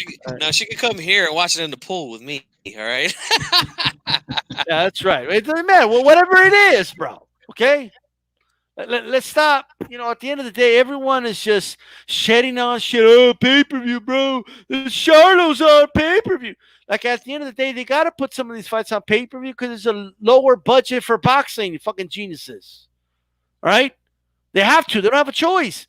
Plus, if these guys want to keep making the type of money that makes boxers great, and they got to put it on pay per view. If there's no one had a pay per view model, this Ryan Garcia thing would have been settled by now. They would have said, okay, tell you what, let's go see if we could sell pay per view. If you don't sell, you don't make shit. If you do, you'll make the money you say you're worth, Brian. All right? Simple as that. So at the end of the day, man, like it's getting old listening to you guys. Right? The dudes that complain about pay per view G Funky and Something are the guys that like don't buy them anyway. They don't buy them if they're a good fight, a bad fight. They stream the shit anyway. Right? They're over here complaining about shit. Right? Stop complaining. If you're here, if you're watching this stream, we know what other type of streams you can watch. Stop complaining. All right? Exactly. You just hate, and that's all it is at the end of the day, man. And I don't understand when did this happen where we're going, I'm on this side, I'm going to cheer only for these guys in this promotion, and I'm going to go for these guys in this promotion. Like, when did that fucking start? Like, that just doesn't make sense to me, man. Like we're supposed to be boxing fans, man. We got to support the sport, man. Right now, it's tough times. The economy's messed up. We got a pandemic going on. So let's just do what we got to do for right now. These are good matchups, though. At the end of the day, the Charlo guys, they're fighting good dudes, man. Like, I don't understand it, man. Yeah, like it doesn't even matter. Like it doesn't even matter what you think the Charlos fought before. It doesn't even matter anymore. Like, they're gonna fight these fights. These are good fights. You know what I mean? So at the end of the day, however you want to slice it, dice it, like it's everyone should be happy. You should be if you wanted the Charlos to step up, you should be happy. If you're a Charlo fan, you should be happy. If you're a boxing fan, you should be. Everybody should be happy, bro. right? And that's it. How about everybody just be happy, all right, and do what all the like all those boxing writers are telling us to shut the fuck up and just enjoy the top ranked cards, right? How about you just shut the fuck up and enjoy these? How about that? No, but in all seriousness, like this lineup is better than the one Top Rank gave us. That's it. And there's a price to pay for that, right? They're going to try out the pay-per-view thing. Tank Davis wants to be a pay-per-view star, then that's why he's fighting on pay-per-view. If the fight doesn't sell, guys, he won't be on pay-per-view again. Okay? Like, that's it. If these fights don't sell, guess what? They'll be on regular Showtime and Fox Sports 1, and they won't be holding up, the promoter for more money because they showed they cannot generate that type of money. All right? Simple as that. Crawford, motherfucker, if he wants to get paid what he wants, you're going to have to put him on pay-per-view. There's a price to pay with it, and that's that, man. Sonteo, any final thoughts on these Showtime cards, bro? And what are your thoughts on the pay-per-view? Some of them being on pay-per-view. It's a touchy subject. Whenever you talk about, like, I'm just going to talk about me personally. I gave up going to basketball games. I gave up going to football games. I gave up doing a lot of stuff with group sports. And I take the money that I would have invested in that, in traveling and paying for a ticket and all that, and I choose one or two good fights to go to a year. Luckily, I'm in Southern California, so I can choose Golden Boy. I can choose PBC. I can choose Top Rank, and I choose my favorite fighters, and that's what I do. I take my money, and instead of going to go see the Lakers or the Chargers or the Rams or the Dodgers, blah blah blah. No, this is like, I started this like 5 years ago. I said, in 2014, I went to go see Triple G in the StubHub Center, and then 2015, I don't remember what I went to then. 2016, I went to go see Mares versus Jesus Cuellar, and I got to see the Charlos on the undercard. I got to see Maul versus J-Rock. I've been to Mikey versus Easter. I think that was 2 years ago. I've been to Ontario to see PBC cards. Have I ever been to a Top Rank card? I'm not sure. But this year before COVID hit, I was going to amateur shows. I went to an amateur show here in January, here in San Diego, and I saw about 14 cards, 14 fights. I sat there for 3 or 4 hours because that's how much of a boxing junkie I am. I sat there and watched these kids that are just learning, don't know how to throw a left hook yet, that don't know how to go to the body yet, that don't know how to protect themselves. And I sat there and I loved it. And then I went to another one in January, and then March came and COVID hit, and everything shut down. So look, Tank had a great outing in Atlanta. He sold seats and had a good viewership. Perfect time for him to go to pay-per-view. Leo, same thing. Leo's fought Mares twice. He's fought in LA. Leo Santa Cruz. I went to Mikey's fight versus Easter, and they're both PBC guys, right? Mikey was with PBC, and so Mares was with PBC, and so was Leo, and they both had tables. Well, guess what? Mares had a line of about 10 people trying to get autographs. I'm just gonna be honest. I'm actually a Mares fan, but Leo's fan base was huge. He had a line that went around the Staples Center, and I said, wait a minute. More people like Leo than they like Abner. That's weird, because I'm the opposite, right? The opposite of what I thought was true, I was seeing with my own eyes. And I said, okay, perfect. Now he is against Tank. Let them test the pay-per-view. And like you said, if the pay-per-view doesn't do well, then they'll get off of pay-per-view and go back to where they were before and get paychecks from networks in a different setting. This is where I'm at. I choose to spend my money in what I enjoy and in my entertainment. I got rid of cable a long time ago, so I gotta find different avenues to watch ESPN and ESPN Plus. I have DAZN as of last year. I picked up DAZN finally to see fights. But like you said, I paid for a year up front, and I've got nothing in the last 4 months.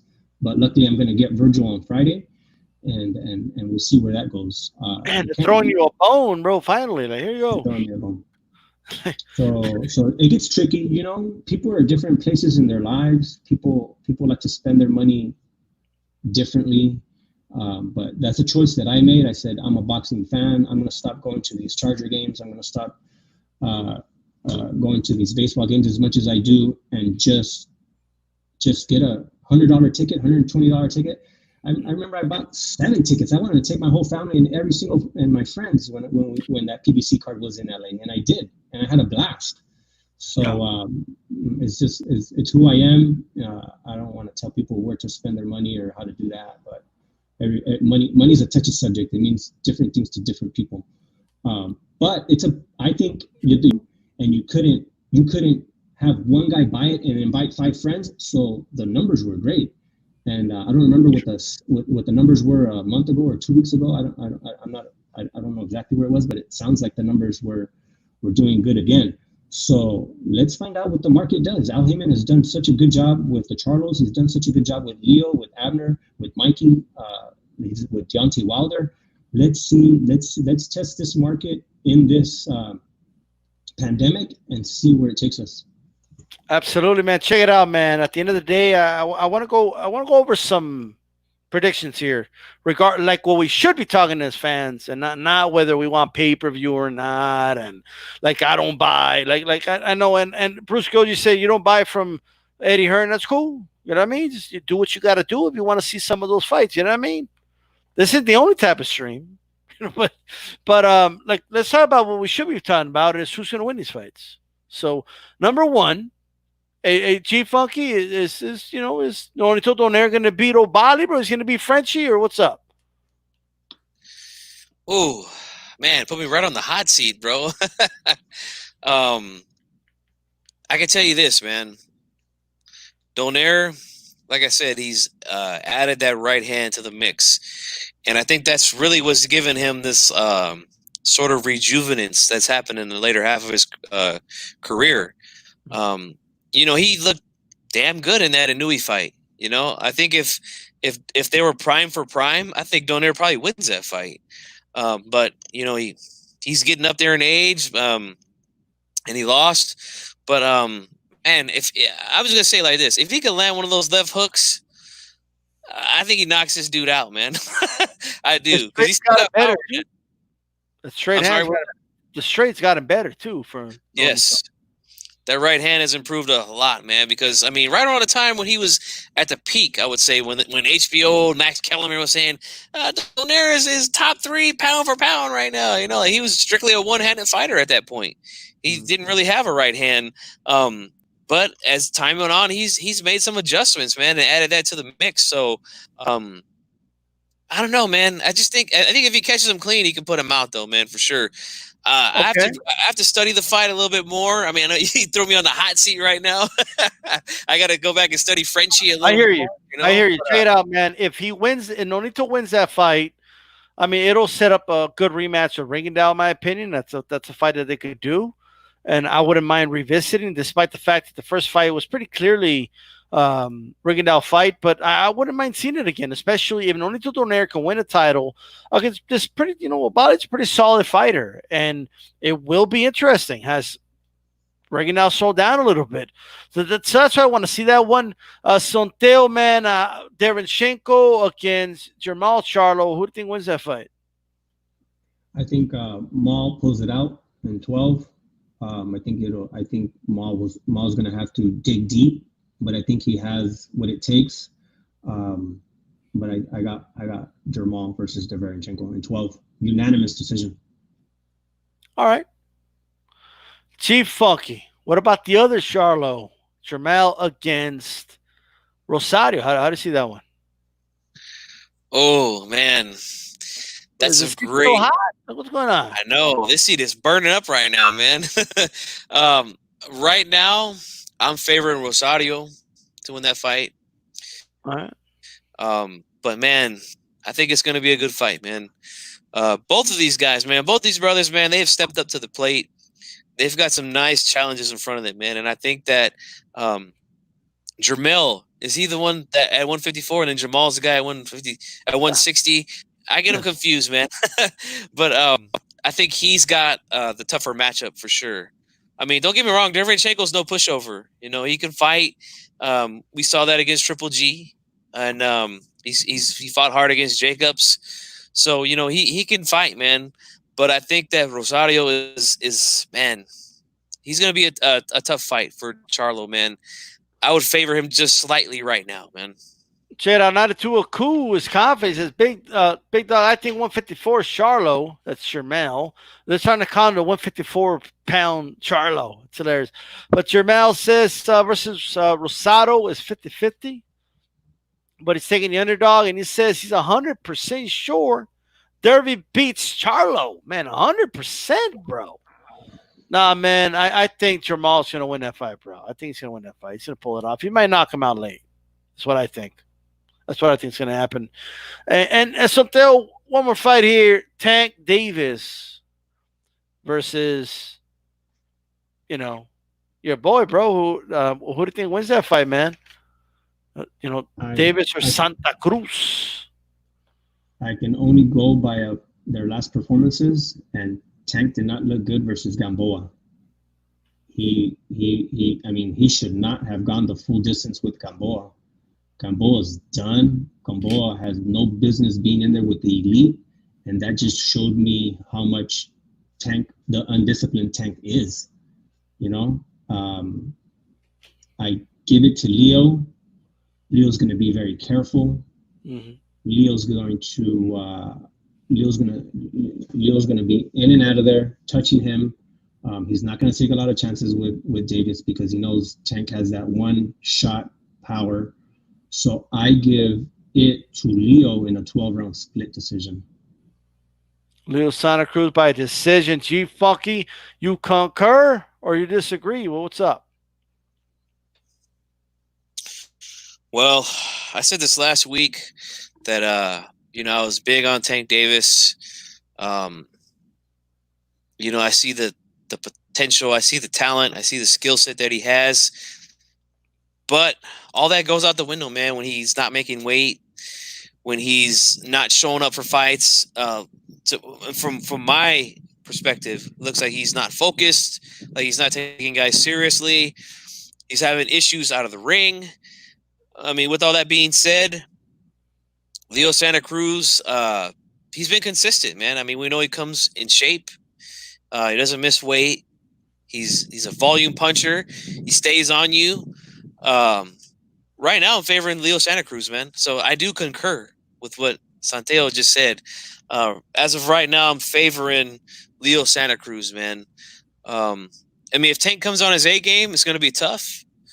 But he has not been consistent, man.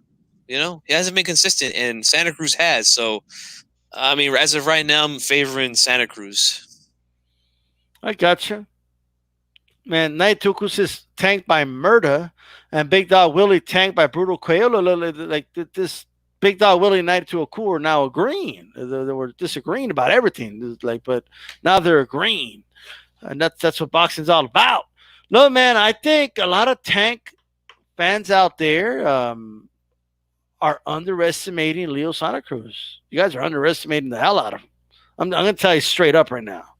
You're underestimating. You guys are saying knockout. I mean, I'll be impressed if he knocks out Leo Santa Cruz. I'll tell you that right now. But he couldn't even knock Gamboa out cold. And Gamboa was a one-legged man for the rest of the fight after that knockdown. Right? And he looks soft to the body, too. If you come soft to the body like that, like in Leo Santa Cruz, Leo's going to hit that body, bro. So there's a little bit of it depends on which Tank shows up. Because I saw that sparring clip he put out with Red Cats. He only released 20 seconds of it, but I also saw the love handles, though. I saw that, right? The dude looks like he could weigh in at 168 pounds right now or more. So he's got a lot of weight to lose. And, the same. Walker Smith, I don't think this is about Leo Santa Cruz not making weight. This is about Tank. It's Tank weight. I'll put, who's the guy that's missed weight, bro? Let's be honest. The guy that's been missing weight is Tank. He's the one with the history of it. So this whole idea that Leo Santa Cruz the one, nah, dude.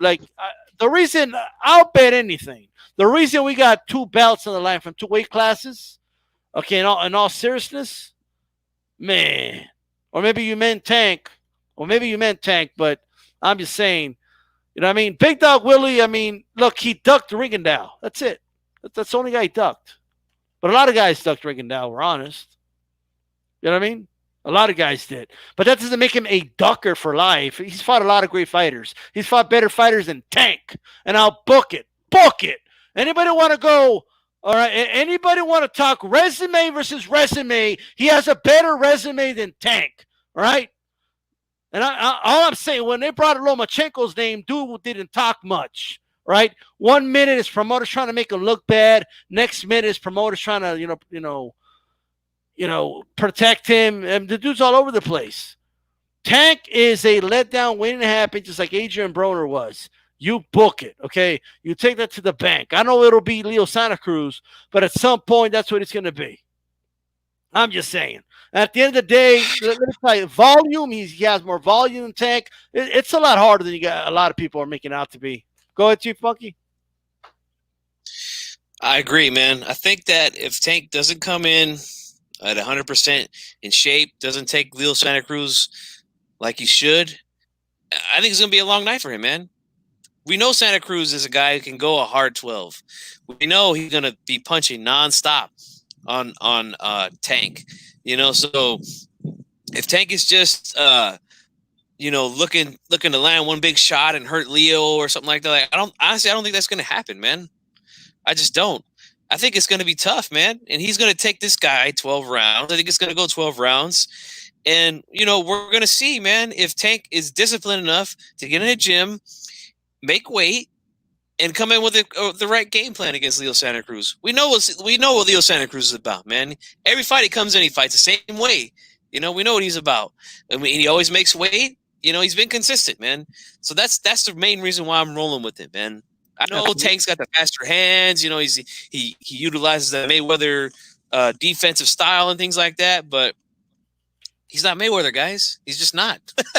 So, we'll see, man. I mean, I give him credit for taking a good fight, both of these guys. And, I've criticized Leo Santa Cruz in the past a lot, especially for ducking my boy Rigondeaux like he did. But you know what? This is a good fight for both of these dudes, man. Yeah, look, I mean, I get you, Big Dog Willie, but he's fighting Tank, bro. Like the way some people talk about Tank, I mean, you would think you were going to give him credit for fighting Tank. You know what I mean? I'm just saying. So, and maybe there's a reason he's fighting Tank and not Gary Russell. Right? Maybe there's a reason he went ahead and fought Tank and not Rigondeaux. You know what I mean? Maybe there's a reason for that. I don't know if you guys have thought about that, but he seemed to have no problem signing to fight Tank. I wonder why. You know what I mean? So I think it's going to be very, very, that night's going to be very interesting. Because if he doesn't take Santa Cruz out of there in the first 3 rounds, it's going to be a long night. I'm just telling you right now. That's going to be a lot of work. A lot of work. Okay, he's going to put him to work. Right? He's going to put hands on Tank. And Walker Smith, you could say he don't have no pop. And Santa Cruz has never been that one punch knockout dude. He's never been that dude.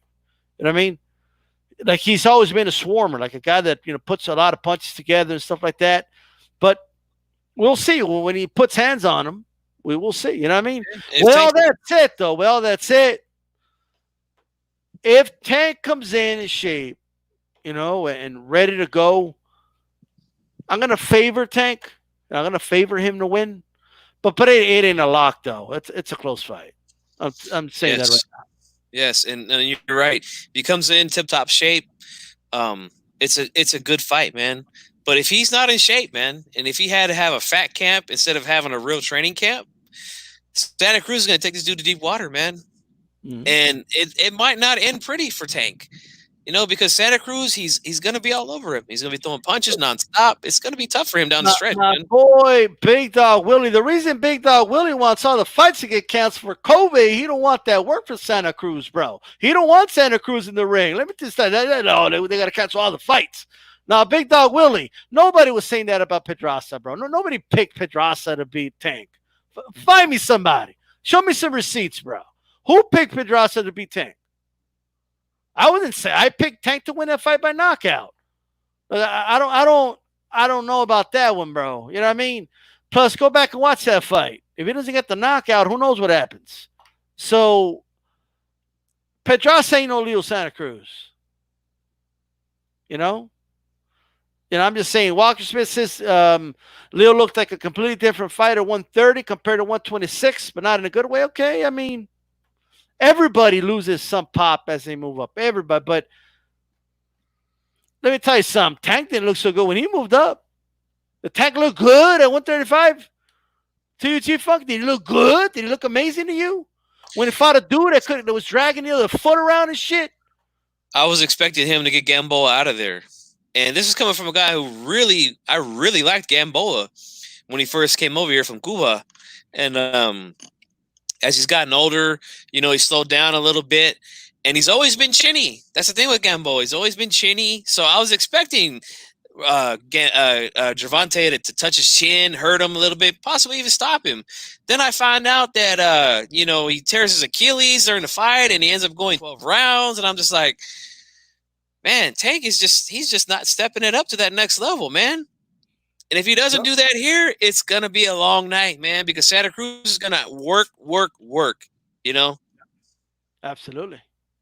Man, Santel, before we move on, man, you have any final thoughts on what I talked about in regards to Leo Santa Cruz and Tank?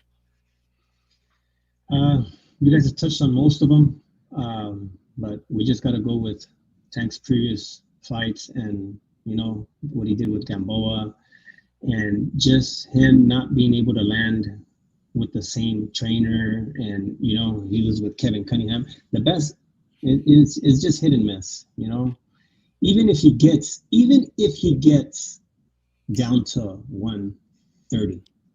Right. Is his sparring letting him let his hands go? Is he sparring to do what it takes to beat Leo, or is he sparring to fight how he fought Gamboa? Good question. Like he just did versus Ivan Redkach. Is he just one shot popping 1-2, or it's going to take a lot more than 1-2 to get Leo out of there? Leo's going to be in and out of there. He's going to be on his A game. He's going to be in and out. His dad's going to be in his ear. Don't let this guy get you. Don't let this guy catch you. Get in, get out, get back in. When you see him breathing and taking a break, jump on him. And when you see him come after you, get out of there. This team, Leo is the youngest, I think, of 4 fighters. I think his dad has trained 4 pro fighters. Leo was the least one of them they thought was going to become a world champion, and he ended up being a world champion. This is another lineage of just talent, And his dad's going to be in his ear saying, "Get out of this, get out of that. You see him coming with this. Let's, we worked on this in camp. Let's do this. Get in and out. Don't let this guy touch you. And after 12, let's go home with the belt." So I don't know who in I know he's done camps with Kevin Cunningham in Florida. I know how he reacted when he found out that Devin Haney was in Las Vegas doing mitt work with Floyd Mayweather, his promoter. I know how he acted. He doesn't have a filter. He put it out on social media. So these are things that I don't like, that who cares that your promoter is doing network with Devin Haney? Go in there and get some work yourself. Don't worry about another man. Don't say you were gonna come to camp in Las Vegas. Come to camp to Las Vegas. Do it. Don't I don't know. It's a big mental game. Yeah, but don't talk it, do it. You know what I mean? But who cares about, like you said, who cares if Floyd is doing mitt work with Devin Haney? Like, you know what I mean? But at the end of the day, man, the way I feel about this is I think, and Big Dog Willie, like you said, Tank didn't train for that fight. Bro, that's not a good thing, bro. I think sometimes this is what boxing, and I'm not saying Big Dog Willie, but I just mean in general. Boxing fans will see a fighter do something, right? Like, man, that guy didn't even come at his best, and look at what he did. But that's not good. Like, you know what I mean? Like, at some point, it's going to catch up to you, like it caught up to Adrian Broner. You know what I mean? At some point, you're going to lose to somebody that maybe on paper you shouldn't have lost to. Maybe if you tried your best, you wouldn't have lost to. But since you're not consistent, you end up with an L on your record that you probably shouldn't have had. But then other fighters start figuring shit out about you, and I think that's kind of what I can't say for sure. If Adrian Broner tried his best and he would have beaten Maidana, I think he did try his best in that fight, but some say he didn't. But it's not a good thing. Like, it's not like you can't get solace and man. But if he did train, he would have gotten Gamboa out of there, right? But the red flag is he didn't seem to have trained that hard for that fight. That's a red flag, especially for fighters at this level. Like, the reason Mayweather stayed undefeated, besides, avoiding some fights, especially at welterweight, but besides that, is because he always came in shape. He always brought his best. You know what I mean? And that's one thing that you cannot take away from Mayweather. You always, like, you knew he came in tip-top shape, all right, and he was ready. I think that's important. I want to go ahead and do some here. But before I do that, G Funky. Anyway, moving on. Moving on. Shout out to everybody in Leaving the Ring Network watching on archive. If you're watching or listening, I'm sorry, on iTunes, make sure you give the show 5 stars. You know what I'm talking about? Okay, make sure you throw a jab at the like button. Okay, if you're watching on Facebook or on YouTube or on archive, make sure you do that. Check it out. We were going to talk about this last week. We didn't get to it, so just really quick. Andy Ruiz, Chris Arreola rumors. G Funky, how do you feel about that potential fight? I'm sorry, man, but I thought Arreola was done, man. I mean, I thought that's what he said after he lost to who was that kid? Kowalski, I think. I probably butchered his name, but I mean, that was an entertaining fight. And we all know that Arreola, he comes to fight and things like that, but he's just not who he used to be. So that's just, to me, that's just a stay busy, easy work for Andy Ruiz. And, we're going to see, man. I know I made a video yesterday where I said that Reynosa was overrated. For me, this is really going to tell me something about his training methods, how he does with Andy Ruiz, because we know Ruiz had a history of, not being disciplined, not training the way he should be. So this right here will tell us something, man. If he comes in good shape and blasts Arreola out of there, if this fight even happens, then, I'll start to shift my opinion a little bit. But it's going to have to be consistent. It can't just be one fight. But I think that's easy work for Ruiz. And I hope Arreola's getting paid for that one, because I think he's going to take a beating in that fight. Tonteo, what are your thoughts on that fight if it were to happen?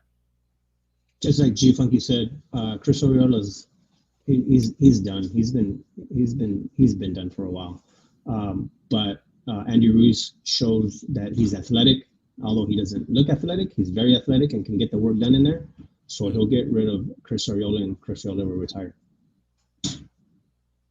Yeah, it's going to be interesting, man. I think it's a wrap for Cristobal Arreola. I think that's it. You know what I mean? I would have liked to see him against Adam Kowalski. I always thought that would have been an action-packed fight, but for whatever reason, they never made that fight, and now Kowalski lost. You know what I mean? But Arreola, man, I don't know. I get it's the whole, like, it's a Mexican versus a Mexican aspect behind it, I guess. You know what I mean? But they're going to do that. How much are they going to pay me and G-Funky to go at shit? I'll get some money out of that. You know what I mean? Shit. You know what I mean? But with that said, guys, great show. Any final thoughts on Theo Media and tell everybody where they can find you? You can follow me on Instagram, Sonteo_media. You can follow me on Twitter, Sonteo_media. On YouTube, I just put out a Tale of the Tape for Vergil Ortiz versus Samuel Vargas. And I'm glad we got the Charlos back. And I'm grateful for Top Rank for having their ESPN show when nobody else was putting out shows. But I'm glad that Showtime and Al Heyman are put that great schedule together. One thing to think about, and I know we're going to hit the flu season, and we're with COVID-19, is that they've put cards back to back to back, and just like Michaela Meyer tested positive and went home to Colorado, and came back a month later, tested negative, and then was able to fight. So I'm glad that they have the next 5 months covered, and that if certain fighters or certain trainers test positive, they can go home, rest up, get better, and then hopefully get back on a different card. So until medium. There we go, man. G-Funky, give us some final thoughts, bro. Man, this was a great show, man. Again, I want to say, Top Rank, I'm glad that they did what they had to do. I mean, at times it was rough, and at times it was good. Like I said, we got a few upsets. We got guys that came back and fought multiple times in the bubble. So, I'm glad that they did something at least for us boxing fans, because it was getting pretty bad, man. There's no other sports to watch. So, I'm glad that they gave us something. Real excited about the PBC pay-per-views and cards that are coming up. So, we're going to get back into this thing, man. Full swing, it looks like. And I'm excited. Vergil Ortiz coming up Friday. Can't wait to see that one. And I just, hey, man, Oscar Valdez did his thing. I know you guys didn't like it, but, I didn't think it was that bad. And I still think he's going to beat Berchelt, just my opinion. And I just want to thank everybody that came to support the show tonight. All the super chats. Make sure you subscribe to everybody here. Follow me on Twitter. Follow me here on YouTube. GFunky84 Boxing. And that's it, man. For the one half of the Hispanics causing panic and the leader of the Wolf Pack. Thanks for watching. Man, let me say this. From HCP Hollywood, Berchelt's definitely going to do his thing. Beat Valdez with ease. It's not a tough fight to call, bro. I'm sorry. It's not. It's not a tough fight to call. But I'm going to be right. I don't even want credit for it. It's that easy of a fight to predict. But with that said, at the end of the day, G-Funky, you'll get full credit if Valdez wins. I'll be shocked. But with that said, you guys go back, man. Listen to the beginning of the show. This is D-Style Boxing. What do we say, G-Funk? Keep it boxing. Keep it boxing. We're out.